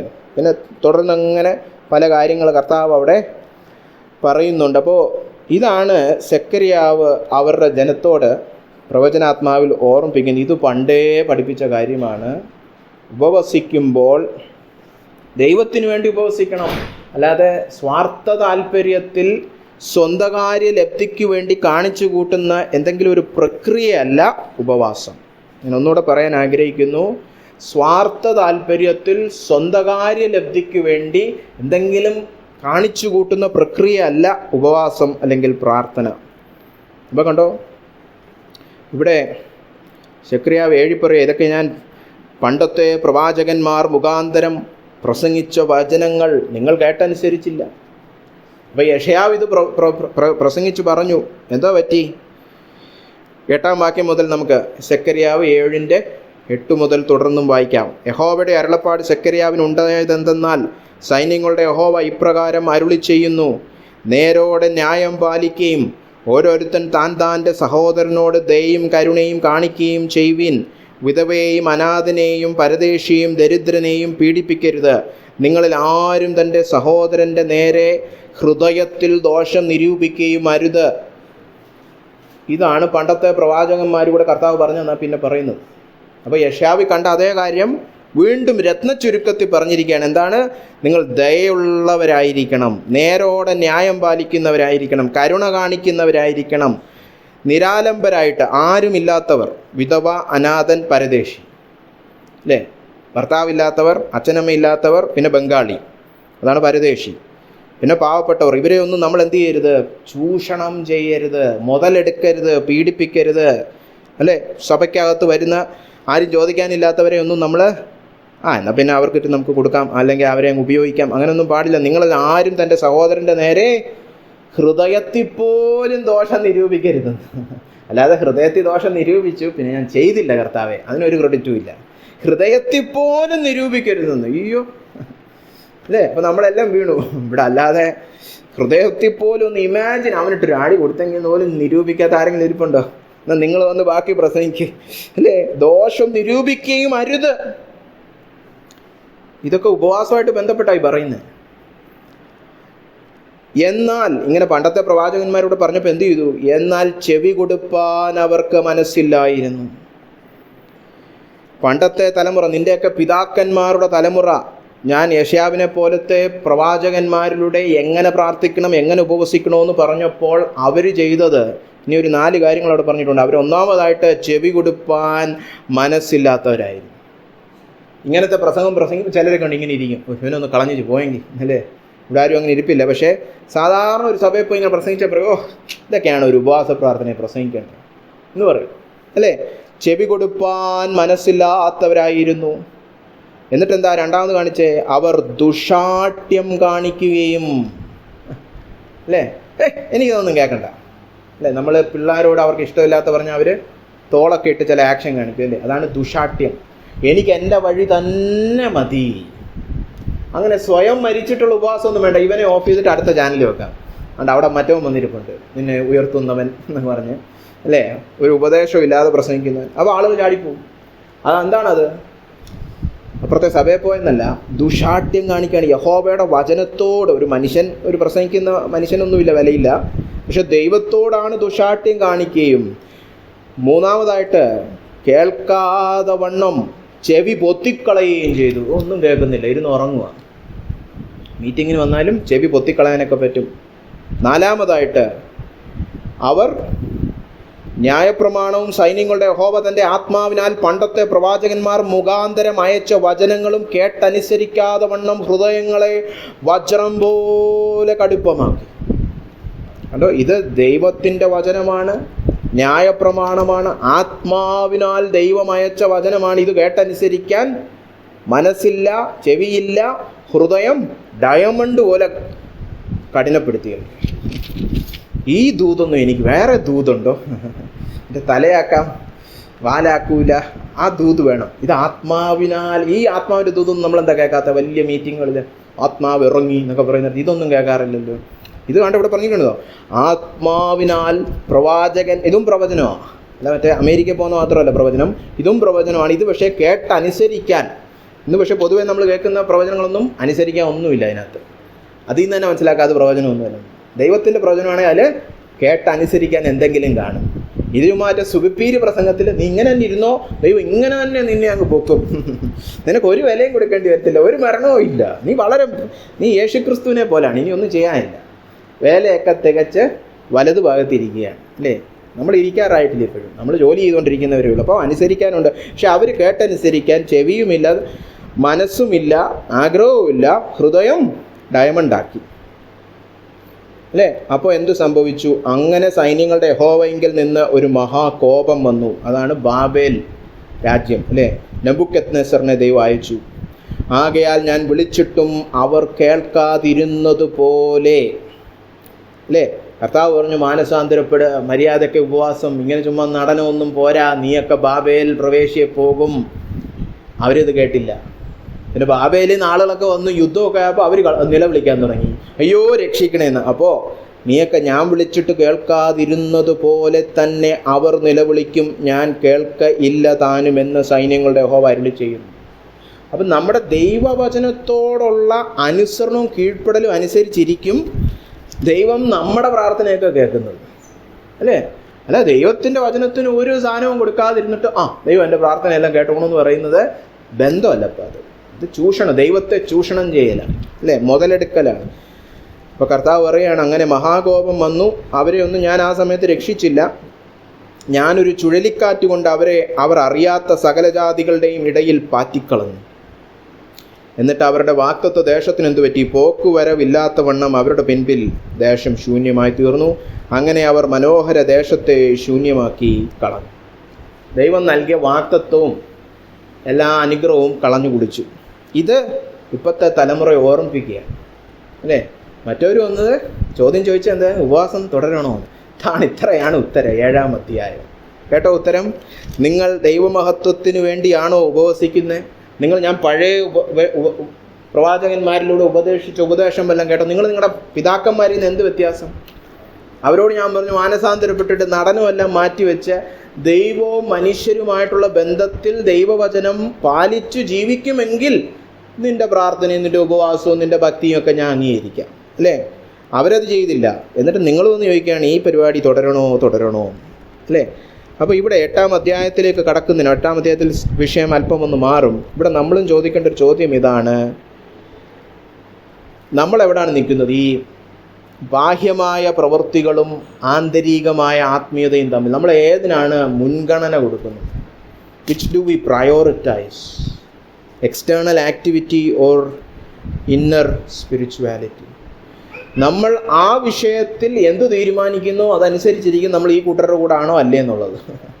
നമ്മൾ പറയുന്നത് ബാഹ്യമായ ആക്ടിവിറ്റിയാണ് ഏറ്റവും. അപ്പോൾ ആക്ടിവിറ്റി എന്ന് പറയുമ്പോൾ സഭയിൽ പോയിട്ട് ചെയ്യുന്ന ആക്ടിവിറ്റി അല്ല. നമ്മൾ ആ വാക്ക് ആക്ടിവിറ്റി സഭയിൽ പോയി ചെയ്യുന്ന ആക്ടിവിറ്റി എന്നുള്ള അർത്ഥത്തിൽ മാത്രമല്ല, വീട്ടിൽ ഇരുന്ന് റൂമിൽ ഇരുന്ന് ഉപവസിക്കുന്ന ആക്ടിവിറ്റി ആണെങ്കിലും ഹൃദയത്തിലെ ആത്മീയതയിൽ നിന്ന് ഉണരാത്തതാണെങ്കിൽ ഈ കൂട്ടരുടെ കൂടെ ആയി. നമ്മൾ നേരത്തെ വായിച്ച ഇതൊക്കെയാണോ മക്കളെ ഉപവാസം? ദൈവം തിരിച്ചു ചോദിക്കും. കൊള്ളാമല്ലോ, നിന്റെ നിപ്പൊക്കെ കൊള്ളാം, നിന്റെ കിടപ്പൊക്കെ കൊള്ളാം, നിന്റെ സംസാരമൊക്കെ കൊള്ളാം, ആത്മതപനം വട്ടപൂജ്യം, ഞാൻ ഇതൊന്നും കാണുന്നില്ല. എന്നിട്ട് നീ റൂമിന് പുറത്ത് വന്നിട്ട് മറ്റുള്ളവരോട് സംസാരിക്കുന്നതും പൊറുക്കുന്നതും എല്ലാം ദൈവം നോക്കും. ഇതൊക്കെയാണോ മക്കളെ ഉപവാസം? അല്ലേ?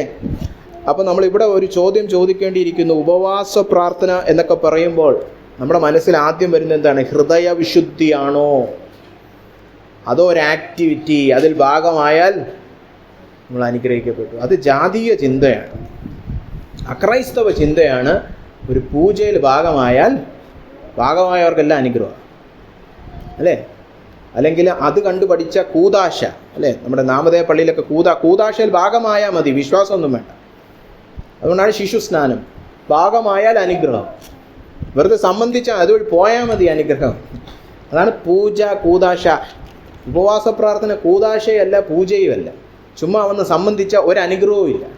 നമ്മൾ ചില സമയത്ത് അടുത്ത വെള്ളിയാഴ്ച ഉപവാസ പ്രാർത്ഥനയാണ്, എല്ലാവരും വന്ന് സംബന്ധിച്ച് അനുഗ്രഹിക്കപ്പെടണം.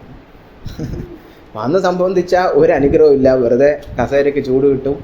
ദൈവം പിന്നെ ഇതുപോലെയൊക്കെ വെച്ച് കീച്ചാൻ ദൈവത്തിനും കുറച്ച് പോയിന്റ് കിട്ടും. നീ വെറുതെ വന്നിരുന്നല്ലേ എന്ന് പറയാൻ അല്ലേ? വന്നിരുന്നിട്ടൊന്നും കാര്യമില്ല.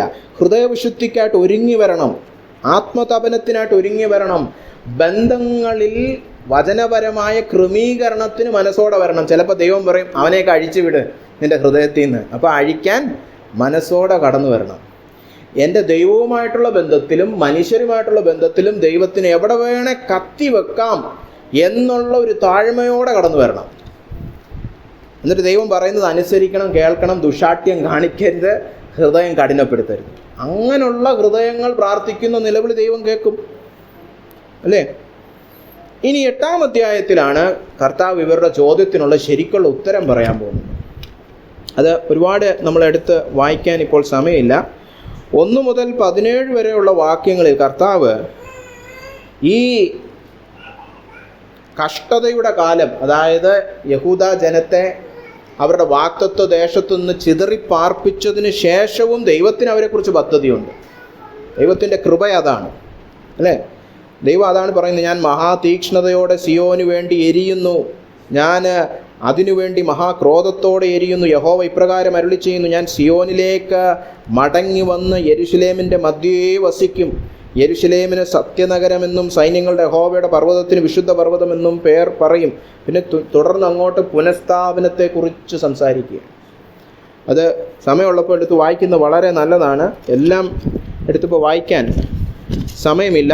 7-ാമത്തെ വാക്യം മുതലൊന്ന് ജസ്റ്റ് വായിക്കട്ടെ. ഞാൻ എൻ്റെ ജനത്തെ ഉദയദേശത്തു നിന്നും അസ്തമയദേശത്തു നിന്നും രക്ഷിക്കും. ഞാൻ അവരെ കൊണ്ടുവരും, അവർ യെരുശലേമിൽ പാർക്കും. സത്യത്തിലും നീതിയിലും അവർ എനിക്ക് ജനമായും ഞാൻ അവർക്ക് ദൈവമായും ഇരിക്കും. അതായത് ഇവർ ഈ 70 വർഷം ഈ കപട ഉപവാസം നടത്തിയത് കൊണ്ടല്ല ദൈവം അവരെ പുനഃസ്ഥാപിക്കുന്നത്. അതുകൊണ്ട് നമ്മൾ ചിലപ്പോൾ പ്രാർത്ഥിക്കുന്നതൊക്കെ തെറ്റായിരിക്കും, പക്ഷെ വിഷയം ദൈവത്തിനും വിഷയമാണ് അല്ലേ? ഇപ്പോൾ ഒരു മകൻ വന്ന് അപ്പനോട് ചോദിക്കുന്ന വിധമൊക്കെ തെറ്റായിരിക്കും, പക്ഷെ അപ്പന് അവൻ പോയി തൊലയട്ടെ എന്ന് പറയാൻ പറ്റത്തില്ല. ആ വിഷയത്തിൽ അപ്പോഴും അപ്പന് ചില പദ്ധതികളൊക്കെ ഉണ്ട്. അതാണ് ദൈവത്തിൻ്റെ കൃപ. ഇവന്മാർ പ്രാർത്ഥിച്ചൊക്കെ തെറ്റായിട്ടാണേലും വിഷയങ്ങളിൽ ദൈവത്തിനൊരു പദ്ധതിയൊക്കെ ഉണ്ട് അല്ലേ? അതുകൊണ്ട് പിന്നെ പറയുകയാണ് 9-ാമത്തെ വാക്യത്തിൻ്റെ അവസാനം, പ്രവാചകന്മാരുടെ വായിൽ നിന്ന് ഈ വചനങ്ങളെ ഇക്കാലത്ത് കേൾക്കുന്നവരെ ധൈര്യപ്പെടുവിൻ, നിങ്ങൾ ധൈര്യപ്പെട്ടിരിക്കിൻ അല്ലേ? 13-ാം വാക്യം, യഹൂദ ഗൃഹവും ഇസ്രായേൽ ഗൃഹവുമായുള്ളവരെ, നിങ്ങൾ ജാതികളുടെ ഇടയിൽ ശാപമായിരുന്നതുപോലെ ഞാൻ നിങ്ങളെ രക്ഷിച്ചിട്ട് നിങ്ങൾ അനുഗ്രഹമായി തീരും. നിങ്ങൾ ഭയപ്പെടാതെ ധൈര്യമായിരിപ്പിൻ. സൈന്യങ്ങളുടെ യഹോവ ഇപ്രകാരം അരുളി ചെയ്യുന്നു, നിങ്ങളുടെ പിതാക്കന്മാർ എന്നെ കോപിപ്പിച്ചപ്പോൾ ഞാൻ നിങ്ങൾക്ക് തിന്മ വരുത്തുവാൻ വിചാരിക്കുകയും അനുദപിക്കാതിരിക്കുകയും ചെയ്തതുപോലെ ഞാൻ ഈ കാലത്ത് യെരുശലേമിനെയും യഹൂദാഗൃഹത്തിനും വീണ്ടും നന്മ വരുത്തുവാൻ വിചാരിക്കുന്നു. നിങ്ങൾ ഭയപ്പെടേണ്ട എന്ന് സൈന്യങ്ങളുടെ യഹോവ അരുളി ചെയ്യുന്നു. അതാണ് പുനഃസ്ഥാപിക്കപ്പെടുക എന്ന് പറഞ്ഞു കഴിഞ്ഞാൽ. നിങ്ങൾക്ക് അടി തന്ന അതേ തീക്ഷ്ണതയിൽ തന്നെ ഞാൻ നിങ്ങളെ പുനഃസ്ഥാപിക്കുകയും ചെയ്യും. പക്ഷേ അവിടെ പറഞ്ഞിരിക്കുന്നത് കേട്ടോ, നിങ്ങൾ ചെയ്യേണ്ടുന്ന കാര്യങ്ങൾ ഇവയാകുന്നു. അപ്പോൾ അതുകൂടെ കേൾക്കണം. എന്തൊക്കെയാണ് ചെയ്യേണ്ടത്? അപ്പോൾ ഉപവാസമൊക്കെ അവിടെ നടക്കുന്ന നല്ല കാര്യം, പക്ഷേ നിങ്ങൾ ചെയ്യേണ്ട കാര്യങ്ങൾ, ഓരോരുത്തൻ താൻ്റെ കൂട്ടുകാരനോട് സത്യം പറയണം. വീണ്ടും ക്വാളിറ്റി കൺട്രോളിലേക്ക് പോവുകയാണ്. യെശയ്യാവ് 58 ആയാലും സെക്കറിയാവ് 7 ആയാലും സെക്കറിയ 8 ആയാലും ദൈവം പറയുന്നത് ഒരേ കാര്യം തന്നെയാണ്, നിൻ്റെ സ്വഭാവം വചനത്തോട് ചേർന്ന് വരണം. എങ്കിലേ ഉപവാസമായാലും പ്രാർത്ഥനയായാലും പുനഃസ്ഥാപനമായാലും ഒക്കെ ദൈവം പ്രവർത്തിക്കത്തുള്ളൂ. അപ്പോൾ ഒന്നാമതായിട്ട് നിൻ്റെ അധരങ്ങൾ ഒന്ന് ശോധന ചെയ്യുക. നമ്മൾ ഉപവസിച്ച് പ്രാർത്ഥിക്കാമെന്നവരാണ് ആദ്യം. പ്രാർത്ഥിക്കും മുമ്പ് നിൻ്റെ ആദരങ്ങളൊക്കെ ഒന്ന് ശോധന. സത്യം പറയുന്നുണ്ടോ നമ്മൾ അല്ലേ? അപ്പോൾ അത് കള്ളം പറയുന്നത് മാത്രമല്ല, നമ്മൾ പ്രാർത്ഥനയിലും സഭയെ വന്നിട്ട് പാട്ട് പാടുമ്പോഴും ഒക്കെ കള്ളം പറയാം. നമ്മുടെ ആ ഭാവം, നമ്മുടെ ഹല്ലേലൂയ പറയുന്ന ധ്വനി അല്ലേ? ഞാൻ ചില സഭകളിൽ പോവും, അവിടെ ഇരിക്കുന്ന എല്ലാവരുടെയും ചരിത്രമൊക്കെ എനിക്കറിയാം. അവിടെ ഇരിക്കുന്ന എല്ലാവരുടെയും പ്രശ്നമൊക്കെ അറിയാം. പക്ഷേ ഏറ്റവും പ്രശ്നം വരുത്തുന്ന അമ്മച്ചിയാണ് ബാക്കിലിരുന്നുകൊണ്ട് ഹല്ലേലൂയ ഉച്ചത്തിൽ കിടന്ന് പോകുന്നത്. അവരുടെ വിചാരം ഞാൻ അതിഥി പാസ്റ്ററാണെന്നാണ്. എനിക്ക് പക്ഷേ അവിടുത്തെ എല്ലാ കാര്യവും അതുകൊണ്ട് എനിക്ക് അവിടുത്തെ എല്ലാ വിഷയവും അറിയാം. അവിടുത്തെ ഏറ്റവും പ്രശ്നക്കാരിയെ എനിക്കറിയാം. പക്ഷെ അവർ അതിഥി പാസ്റ്ററെ കാണിക്കാൻ വേണ്ടി, ഇമ്പ്രസ് ചെയ്യാൻ വേണ്ടി ഹല്ലേലൂയ താളത്തിൽ ഒച്ചത്തിൽ മറ്റെല്ലാവരെയും കാളും ഉച്ചസ്ഥായിയിൽ അല്ലേ. അതെന്തോ അത് ഹല്ലേലൂയ വായി കൂടെ വരുന്നത്, പക്ഷേ പറയുന്നത് എന്തോ കള്ളമാണ് അല്ലേ. ഇതെന്തോന്ന് ഹല്ലേലൂയ, അവരുടെ ജീവിതത്തിൽ കാണാത്ത ഹല്ലേലൂയ അല്ലേ.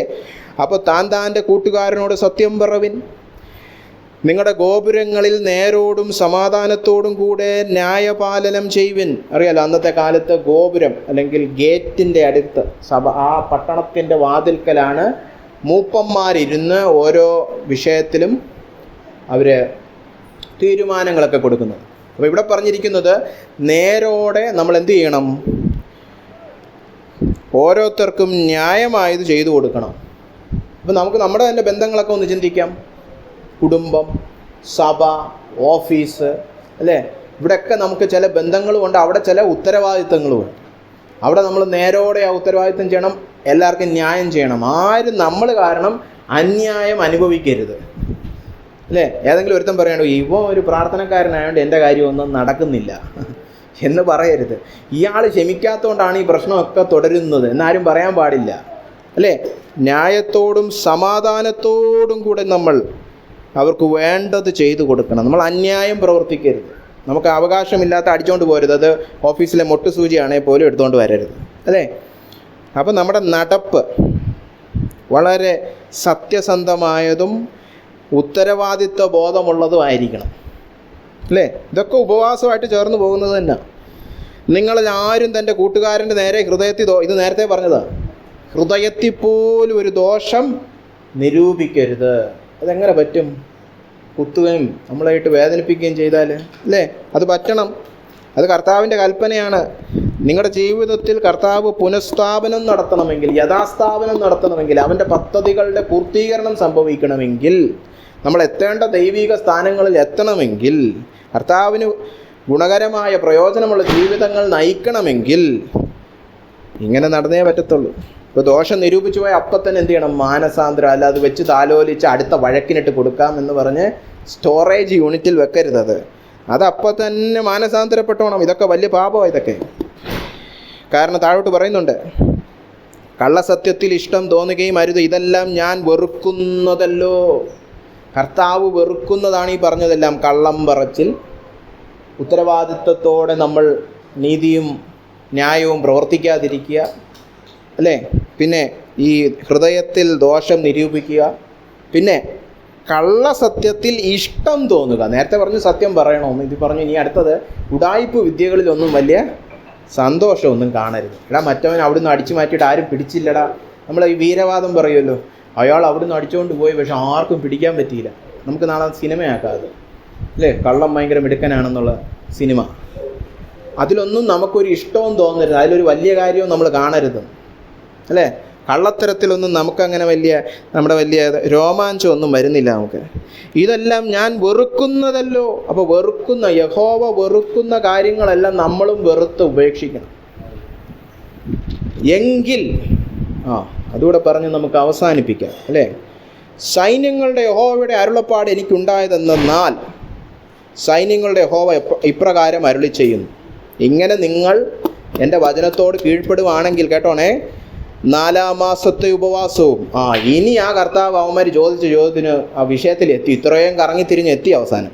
4 മാസത്തെ ഉപവാസവും 5 മാസത്തെ ഉപവാസവും 7 മാസത്തെ ഉപവാസവും 10 മാസത്തെ ഉപവാസവും യഹൂദാഗൃഹത്തിന് ആനന്ദവും സന്തോഷപ്രമോദവുമായുള്ള ഉത്സവങ്ങളായിരിക്കും.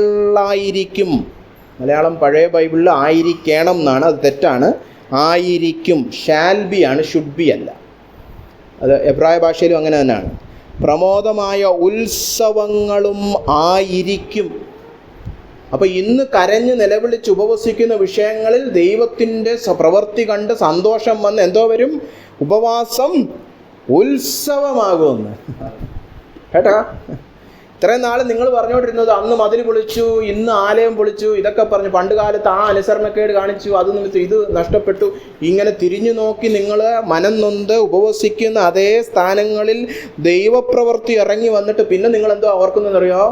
ദൈവം ചെയ്ത നന്മ ഓർത്ത് അത് ഉത്സവം, സെലിബ്രേഷൻ, ആനിവേഴ്സറി ആയിട്ട് മാറും. പിന്നെ അല്ലേ, അത് ഉത്സവമായി മാറും.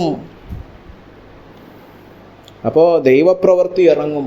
ഇതാണ് നമ്മൾ 14-ാം സങ്കീർത്തനത്തിൽ നിന്ന് കണ്ടത്. രക്ഷ വരുമ്പോൾ, യാക്കോബിൻ്റെ സ്ഥിതിവിശേഷം മാറുമ്പോൾ സന്തോഷവും ആനന്ദവും കടന്നു വരും. ദൈവപ്രവൃത്തി വരും. പക്ഷെ ദൈവപ്രവൃത്തി വരണമെങ്കിൽ ദൈവവചനത്തിനൊത്തവണ്ണമുള്ള ക്രമീകരണം എൻ്റെ ജീവിതത്തിൽ ഞാൻ ആദ്യം ചെയ്യണം. അല്ലേ? ഒരു കീഴ്പ്പെടൽ അവിടെ ആവശ്യമാണ്, ഒരു മാനസാന്തരം അവിടെ ആവശ്യമാണ്. എങ്കിൽ ഉപവാസം ഉത്സവമായിരിക്കും. അടുപ്പിച്ച് തന്നെ പറഞ്ഞു. അതുകൊണ്ട് സത്യവും സമാധാനവും ഇഷ്ടപ്പെട്ടേക്കണേന്ന്, അല്ലേ? കർത്താവ് അവിടെയും ഒന്ന് ഫുട് നോട്ട് ഇട്ടു, സത്യവും സമാധാനവും ഇഷ്ടപ്പെടുവിൻ. പിന്നെ താഴോട്ട് പറഞ്ഞിരിക്കുകയാണ്, നിങ്ങൾ ഈ പട്ടണത്തിൽ വന്ന് നിവാസികളാകുമെന്ന് മാത്രമല്ല ബഹുജാതികൾ, അല്ലേ? 22-ാം വാക്യം, അനേക ജാതികളും ബഹുവംശങ്ങളും യെരൂശലേമിൽ സൈന്യങ്ങളുടെ യഹോവയെ അന്വേഷിപ്പാനും യഹോവയെ പ്രസാദിപ്പാനും വരും. ഇതൊക്കെ അക്ഷരാർത്ഥത്തിൽ ഇസ്രായേലിൽ സംഭവിക്കും. സെക്കറിയാവ് 14 എടുത്ത് പഠിച്ചാൽ മതി. കർത്താവ് രണ്ടാമത് മടങ്ങി വന്ന് സഹസ്രാബ്ദ വാഴ്ച തുടങ്ങുമ്പോൾ ഭൂമിയിലുള്ള എല്ലാ രാജ്യങ്ങളും എല്ലാ വർഷവും വന്ന് അവർ യഹോവയെ, അതായത് കർത്താവിനെ ആരാധിക്കും. അതൊക്കെ ഇനി സംഭവിക്കാൻ പോകുന്നതാണ്. പക്ഷെ ഇവിടുത്തെ ആത്മീയ അർത്ഥം, നിങ്ങൾ ഇന്ന് ഈ മാനസാന്തരപ്പെടുന്ന വിഷയങ്ങളിൽ അനുഗ്രഹിക്കപ്പെടുമെന്ന് മാത്രമല്ല, നാളെ ഈ വിഷയങ്ങളിൽ മറ്റു ചിലർക്ക് അനുഗ്രഹവും ആകും. അതുകൊണ്ടാണ് അവസാനം പറഞ്ഞിരിക്കുന്നത്, അക്കാലത്ത് ജാതികളുടെ സകല ഭാഷകളിലും നിന്നും 10 പേർ ഒരു യഹൂദൻ്റെ വസ്ത്രാഗ്രഹം പിടിച്ച് ദൈവം നിങ്ങളോട് കൂടെ ഉണ്ടെന്ന് ഞങ്ങൾ കേട്ടിരിക്കിയാൽ ഞങ്ങൾ നിങ്ങളോടുകൂടെ പോരുന്നു എന്ന് പറയും. അതായത് ഈ ഉപവാസം ഉത്സവമാകുമ്പോൾ നീ അനുഗ്രഹിക്കപ്പെടുമെന്ന് മാത്രമല്ല, നീ അനേകർക്കൊരു അനുഗ്രഹമായി മാറും. അല്ലേ? ചിലർക്കറിയാം, പണ്ട് കാലത്ത് ചില പാപങ്ങളൊക്കെ ദൈവം വിടാൻ പറഞ്ഞുകൊണ്ട് ഇന്ന് ആ പാപം ചെയ്തു നടക്കുന്ന 10 പേരെ നമ്മൾ അതിൽ നിന്ന് വിടുവിക്കാൻ ദൈവം ഉപയോഗിക്കുകയാണ്. അതായത് ആ വിഷയത്തിൽ ഞാനൊരു അനുഗ്രഹം പ്രാപിച്ചു എന്ന് മാത്രമല്ല, ഞാൻ പലർക്കും ഒരു അനുഗ്രഹമായി തീർന്നു. അതാണ് ഉത്സവം, അല്ലേ? അപ്പോൾ കണ്ടോ എന്തെല്ലാം കാര്യമാണ് ദൈവം പറയുന്നത്. ഉപവസിക്കുമ്പോൾ ദൈവത്തിന് വേണ്ടി ഉപവസിക്കണം, ദൈവമഹത്വത്തിന് വേണ്ടി ഉപവസിക്കണം, ദൈവഹിതത്തിന് വേണ്ടി ഉപവസിക്കണം, അല്ലേ? എൻ്റെ ജീവിതം ദൈവവചനത്തിന് കീഴ്പ്പെടുത്തുന്നതാണ് ആത്മതപനം. അല്ലാതെ എൻ്റെ നിപ്പ്, നടപ്പ്, കിടപ്പ്, സംസാരം, പിന്നെ ചിലരുണ്ട് ഉപവസിക്കുമ്പോൾ താടി വളർത്തും, അല്ലേ? ഈ ബാഹ്യമായ പരിപാടികളൊന്നും ആകരുത്. രഹസ്യത്തിൽ ഉപവസിക്കണമെന്നാണ് കർത്താവ് എന്നെ പഠിപ്പിച്ചത്, അല്ലേ? അപ്പോൾ കർത്താവിൻ്റെ വചനത്തിന് സ്ഥാനം കൊടുത്തു ജീവിതത്തിൽ, അതരങ്ങൾക്ക്, ഹൃദയത്തിന്, അല്ലേ? എത്ര പ്രാവശ്യം കർത്താവ് പറഞ്ഞു, കള്ളം പറയരുത്, സത്യം പറയണം, ഹൃദയത്തിൽ ദോഷം നിരൂപിക്കരുത്, എല്ലാ ബന്ധനങ്ങളും മറ്റുള്ളവരെ പീഡിപ്പിക്കുന്നത് നിർത്തണം, അല്ലേ? പല പ്രാവശ്യവും ഹൃദയവും അതരവുമായി കർത്താവ് പിടിച്ചുകൊണ്ടിരിക്കുന്നു, അല്ലേ? ദൈവത്തെക്കുറിച്ചും വേണ്ടാത്ത പരിതാപം, ഇത്രയൊക്കെ ആത്മതപനം ചെയ്തിട്ട് നീ എന്തേ കാണാത്ത, അതും പറയാൻ പാടില്ല, അല്ലേ? പിന്നെ എന്താ നേരത്തെ പറഞ്ഞ നീ അടിക്കാനും പിടിക്കാനും കലഹത്തിനും വിവാദത്തിനും അടിക്കാനും ഒന്നും പോവരുത്, അല്ലേ? അപ്പം നമ്മുടെ ദൈവവുമായിട്ടുള്ള ബന്ധത്തിലും മനുഷ്യരുമായിട്ടുള്ള ബന്ധത്തിലും ദൈവവചനത്തിന് നമ്മൾ കീഴ്പ്പെടുന്നുണ്ടോ എങ്കിൽ കർത്താവ് നമ്മൾ പ്രാർത്ഥിക്കുന്ന വിഷയങ്ങളിൽ, നമ്മൾ ഉപവസിക്കുന്ന വിഷയങ്ങളിൽ മറുപടി തരുക തന്നെ ചെയ്യും. ഞാൻ ഓടിച്ച് ഒരു കാര്യം കൂടെ ചൂണ്ടിക്കാണിച്ചിട്ട് നമുക്ക് അല്പനേരം ഈ വചനത്തോട് പ്രതികരിച്ച് മാനസാന്തരത്തോടെ പ്രാർത്ഥിച്ച് ഈ യോഗം അവസാനിപ്പിക്കാം. ഇവിടെ 8-ാമത്തെ അധ്യായത്തിൽ 9-ാമത്തെ വാക്യം, ദൈവവചനം നമ്മൾ കേൾക്കണം. ഇവിടുത്തെ പ്രബോധനം അതാണ്, അല്ലേ? കർത്താവിൻ്റെ വചനം നമ്മൾ കേൾക്കണം. അപ്പോൾ ഒന്ന് ചോദിച്ചോട്ടെ, ഇതൊക്കെ നിങ്ങളുടെ ഹൃദയം ശോധന ചെയ്യാനുള്ള ചോദ്യങ്ങളായിട്ട് നിങ്ങൾ കേൾക്കുക. ദൈവവചനം വായിക്കാറുണ്ടോ, പഠിക്കാറുണ്ടോ, ധ്യാനിക്കാറുണ്ടോ? ഇത് പ്രസംഗ ശുശ്രൂഷയ്ക്ക് വേണ്ടിയോ മറ്റുള്ള ഒരാൾക്ക് പറഞ്ഞു കൊടുക്കാനോ ഒന്നും വേണ്ടിയല്ല, എൻ്റെ ഹൃദയത്തിന് വേണ്ടി, അല്ലേ? നമ്മൾ പഠിക്കാറുണ്ടോ? 9-ാമത്തെ വാക്യത്തിൽ തന്നെ കർത്താവ് പറഞ്ഞു, നിങ്ങൾ ശക്തരായിരിക്കുക, ദൈവവേല ചെയ്യുക, അല്ലേ? നിങ്ങളുടെ പുനഃസ്ഥാപനം ഞാൻ ഉറപ്പിച്ചിരിക്കുക കൊണ്ട് നിങ്ങൾ ധൈര്യത്തോടെ ഇരിക്കണം. ദൈവം വിളിച്ചിരിക്കുന്ന വേലയിൽ, അത് പിന്നെ താഴോട്ടും പറഞ്ഞിട്ടുണ്ട്, നിങ്ങൾ നീതി പ്രവർത്തിക്കണം, ന്യായം പ്രവർത്തിക്കണം. ആരും നമ്മൾ കാരണം ഒരു ദോഷമോ ഒരു നഷ്ടമോ അനുഭവിക്കാൻ പാടില്ല. നമ്മുടെ വേലയിലൊക്കെ നമ്മൾ, അത് ദൈവവേലയായാലും നമ്മുടെ ലൗകികമായ വേലയായാലും നമ്മൾ വിശ്വസ്തരാണോ? ഇതിനൊക്കെ പുതിയ നിയമത്തിലെ വാക്യങ്ങളുണ്ട്. എടുത്ത് വായിക്കാനാണെങ്കിൽ സമയമില്ലാത്തതുകൊണ്ടാണ്. നമ്മുടെ സംസാരം ആത്മാർത്ഥമായ സംസാരമാണോ? സത്യം സത്യം അല്ലേ? യെസ് യെസ്സും നോയ് നോയും ഒക്കെ ആണോ അല്ലേ? എഫീഷ്യർ 4:25 അതാ പറയുന്നത് അല്ലേ? നുണ പറയരുതിനി അല്ലേ? പിന്നെ നമ്മളെ സത്യത്തിലും സമാധാനത്തിലും നടക്കുവാനുള്ള തീരുമാനങ്ങൾ എടുക്കുന്നുണ്ടോ? നമ്മൾ തീരുമാനം പൊതുവെ എങ്ങനെയാണ് എടുക്കുന്നത്? പിതാവിനോട് ചോദിച്ചിട്ടാണോ? യോഹന്നാൻ 7 നമ്മളതാ കാണുന്നത്. ഭർത്താവ് പറയാണ്, ഞാനൊരു തീരുമാനവും എൻ്റെ സ്വമേധ എടുക്കാറില്ല, ഞാനൊന്നും സ്വമേധ വിധിക്കാറില്ല, എല്ലാം പിതാവ് പറയുന്ന പോലെയുള്ളൂ. കേട്ട് തീരുമാനിക്കുക, അതാണ് കർത്താവിൻ്റെ ഒരു ശൈലി. നമ്മളും കേട്ടാണോ തീരുമാനിക്കുന്നത് അല്ലേ? ആർക്കെതിരെയും ദോഷം നിരൂപിക്കരുത്. അതപ്പം പോസിറ്റീവായിട്ട് പറഞ്ഞു കഴിഞ്ഞാൽ എല്ലാവരെയും ആത്മാർത്ഥമായിട്ട് സ്നേഹിക്കണം അല്ലേ? വളരെ പാടാണ്. ഇവരെയൊക്കെ സ്വഭാവമൊക്കെ കണ്ടാൽ നമുക്കൊന്നും സ്നേഹമൊന്നും വരത്തില്ല. പ്രത്യേകിച്ച് സഭയിലിരിക്കുന്നവരുടെ സ്വഭാവം കണ്ടാൽ ഒട്ടും സ്നേഹം വരത്തില്ല. കൂടിയ സഭയാണെങ്കിൽ അത്രയും വെറുപ്പ് തോന്നും നമുക്ക് അല്ലേ? നാമധേയരാണെങ്കിൽ സ്നേഹിക്കാനൊക്കെ തോന്നും, അവർ നല്ലവരാണെന്ന് തോന്നും. പിന്നെ ജാതീയരാണെങ്കിൽ വളരെ നല്ലവരാണ് അല്ലേ? എനിക്കങ്ങനെ പലപ്പോഴും സഭയ്ക്കകത്തിരിക്കുന്നതൊക്കെ വേന്ദ്രന്മാർ അല്ലേ? കൃപയൊക്കെ ലൈസൻസ് ആക്കി അങ്ങ് പോകുന്നവന്മാർ. അപ്പോൾ ആത്മാർത്ഥമായിട്ട് നമ്മൾ അന്യോന്യം സ്നേഹിക്കുന്നുണ്ടോ അല്ലേ? ദൈവം ഈ ഉപവാസ വിഷയത്തിൽ ദൈവവും ഞാനും മാത്രമായിട്ടുള്ള ബന്ധത്തിൽ മാത്രമല്ല നോക്കുന്നത് അല്ലേ? എന്നെ എപ്പോഴും ചിന്തിപ്പിക്കുന്ന ഒരു കാര്യമാണ് എഫീഷ്യ ലേഖനം 4 അവസാനം പറഞ്ഞിരിക്കുകയാണ്, പരിശുദ്ധാത്മാവിനെ ദുഃഖിപ്പിക്കരുത്. എന്നിട്ട് പിന്നെന്തോ പറഞ്ഞിരിക്കുന്നത്? നിങ്ങൾ പ്രാർത്ഥിക്കുന്നവരായിരിക്കണം, ആത്മാവിൽ നടക്കുന്നവരായിരിക്കണം. അങ്ങനെയൊന്നും അല്ലല്ലോ അവിടെ പറഞ്ഞിരിക്കുന്നത്. പരിശുദ്ധാത്മാവിനെ ദുഃഖിപ്പിക്കരുത്. എന്നിട്ടെന്തോ പിന്നെ പറഞ്ഞിരിക്കുന്നത്? ആ കയ്പും വിദ്വേഷവും കുറ്റാരവും കോപവും ക്രോധവും ഇതെല്ലാം ആര് തമ്മിലാണ്? ഞാനും ദൈവം തമ്മിലാണോ? അല്ല, ഞാനും മനുഷ്യരും തമ്മിലാണ്. കയ്പ്, കോപം, ക്രോധം, കുറ്റാരവം, ദൂഷണം പറച്ചിൽ, ഇതെല്ലാം അപ്പം ഞാനും മനുഷ്യരും തമ്മിലുള്ള ബന്ധത്തിൽ സൂക്ഷിച്ചു വേണം ഞാൻ എന്ത് ചെയ്യാൻ? പരിശുദ്ധാത്മാവിനെ ദുഃഖിപ്പിക്കാതിരിക്കേണ്ടത് കേട്ടോ. അപ്പോൾ ആത്മനിറവിൽ നടക്കേണ്ടവൻ ബന്ധങ്ങളൊക്കെ സൂക്ഷിച്ചു വേണം. അവിടെ കയ്പും ക്രോധവും കോപവും കുറ്റാരവും ദൂഷണവും സകല ദോഷവും വിട്ടൊഴിയണം. എന്നിട്ട് അന്യോന്യം നിങ്ങൾ സമാധാനത്തിലും ദയയിലും കർത്താവ് നിങ്ങളെ പൊറുത്തതുപോലെ അന്യോന്യം പൊറുക്കുകയും വേണമെന്ന്. അപ്പോൾ കണ്ടോ, മുഴുവൻ ഞാനും ഹൊറിസോണ്ടൽ റിലേഷൻഷിപ്പാണ്. അവിടെയാണ് പരിശുദ്ധാത്മാവിനെ ഞാൻ ദുഃഖിപ്പിക്കാതെ നടക്കേണ്ട ഒരു ഘടകം. മറ്റു ഘടകങ്ങളില്ല എന്നല്ല, പക്ഷെ ഇതൊരു വലിയ, ഇതൊന്നും ആരും ചെയ്ത് ഞാൻ പോയി ഒറ്റയ്ക്കിരുന്ന് പ്രാർത്ഥിച്ച് മറ്റവൻ വന്ന് കൈ തന്നപ്പം ഇമ്പാർട്ടേഷൻ കിട്ടി, അഭിഷേകം കിട്ടി, കിട്ടൂല. അതൊന്നും കിട്ടില്ല. വേറെ വല്ല ആത്മാവൊക്കെ വരും, പ്രശ്നം പിടിച്ച ആത്മാവൊക്കെ. പരിശുദ്ധാത്മാവൊന്നും ആയിരിക്കില്ല, വ്യാജ ആത്മാവ് വരും. ശരിക്കുള്ള ആത്മനിറവ് വേണമെങ്കിൽ, ആത്മാവിനെ ദുഃഖിപ്പിക്കാതെ നടക്കണമെങ്കിൽ ഈ പറഞ്ഞതുപോലെ അന്യോന്യം ഹൃദയത്തിൽ പോലും ദോഷം നിരൂപിക്കരുത് അല്ലേ? അപ്പോൾ ആത്മാർത്ഥമായ സ്നേഹം, കള്ളത്തരത്തിൽ സന്തോഷിക്കരുത്. നിങ്ങളുടെ ഊവും ഇല്ലായുമായിരിക്കണം. വിശ്വാസയോഗ്യമായിരിക്കണം നമ്മുടെ വാക്കുകൾ. സമാധാനത്തിലും സത്യത്തിലും നടക്കണം അല്ലേ? ഇതിനൊക്കെ പുതിയ നിയമത്തിൽ ഒരുപാട് വാക്യങ്ങളുണ്ട്. പക്ഷേ ഇതെല്ലാം നമുക്ക് നമ്മളോട് തന്നെ ചോദിക്കാൻ പറ്റിയ വാക്കുകളാണ്. കർത്താവേ, എൻ്റെ വചനവുമായുള്ള ബന്ധം എങ്ങനെ? ഞാൻ ദുശാഠ്യം കാണിച്ച് ഹൃദയം കാഠിന്യപ്പെടുത്തിയിരിക്കുകയാണോ? അതോ കേൾക്കാൻ മനസ്സുള്ളവനായിട്ടിരിക്കുകയാണോ?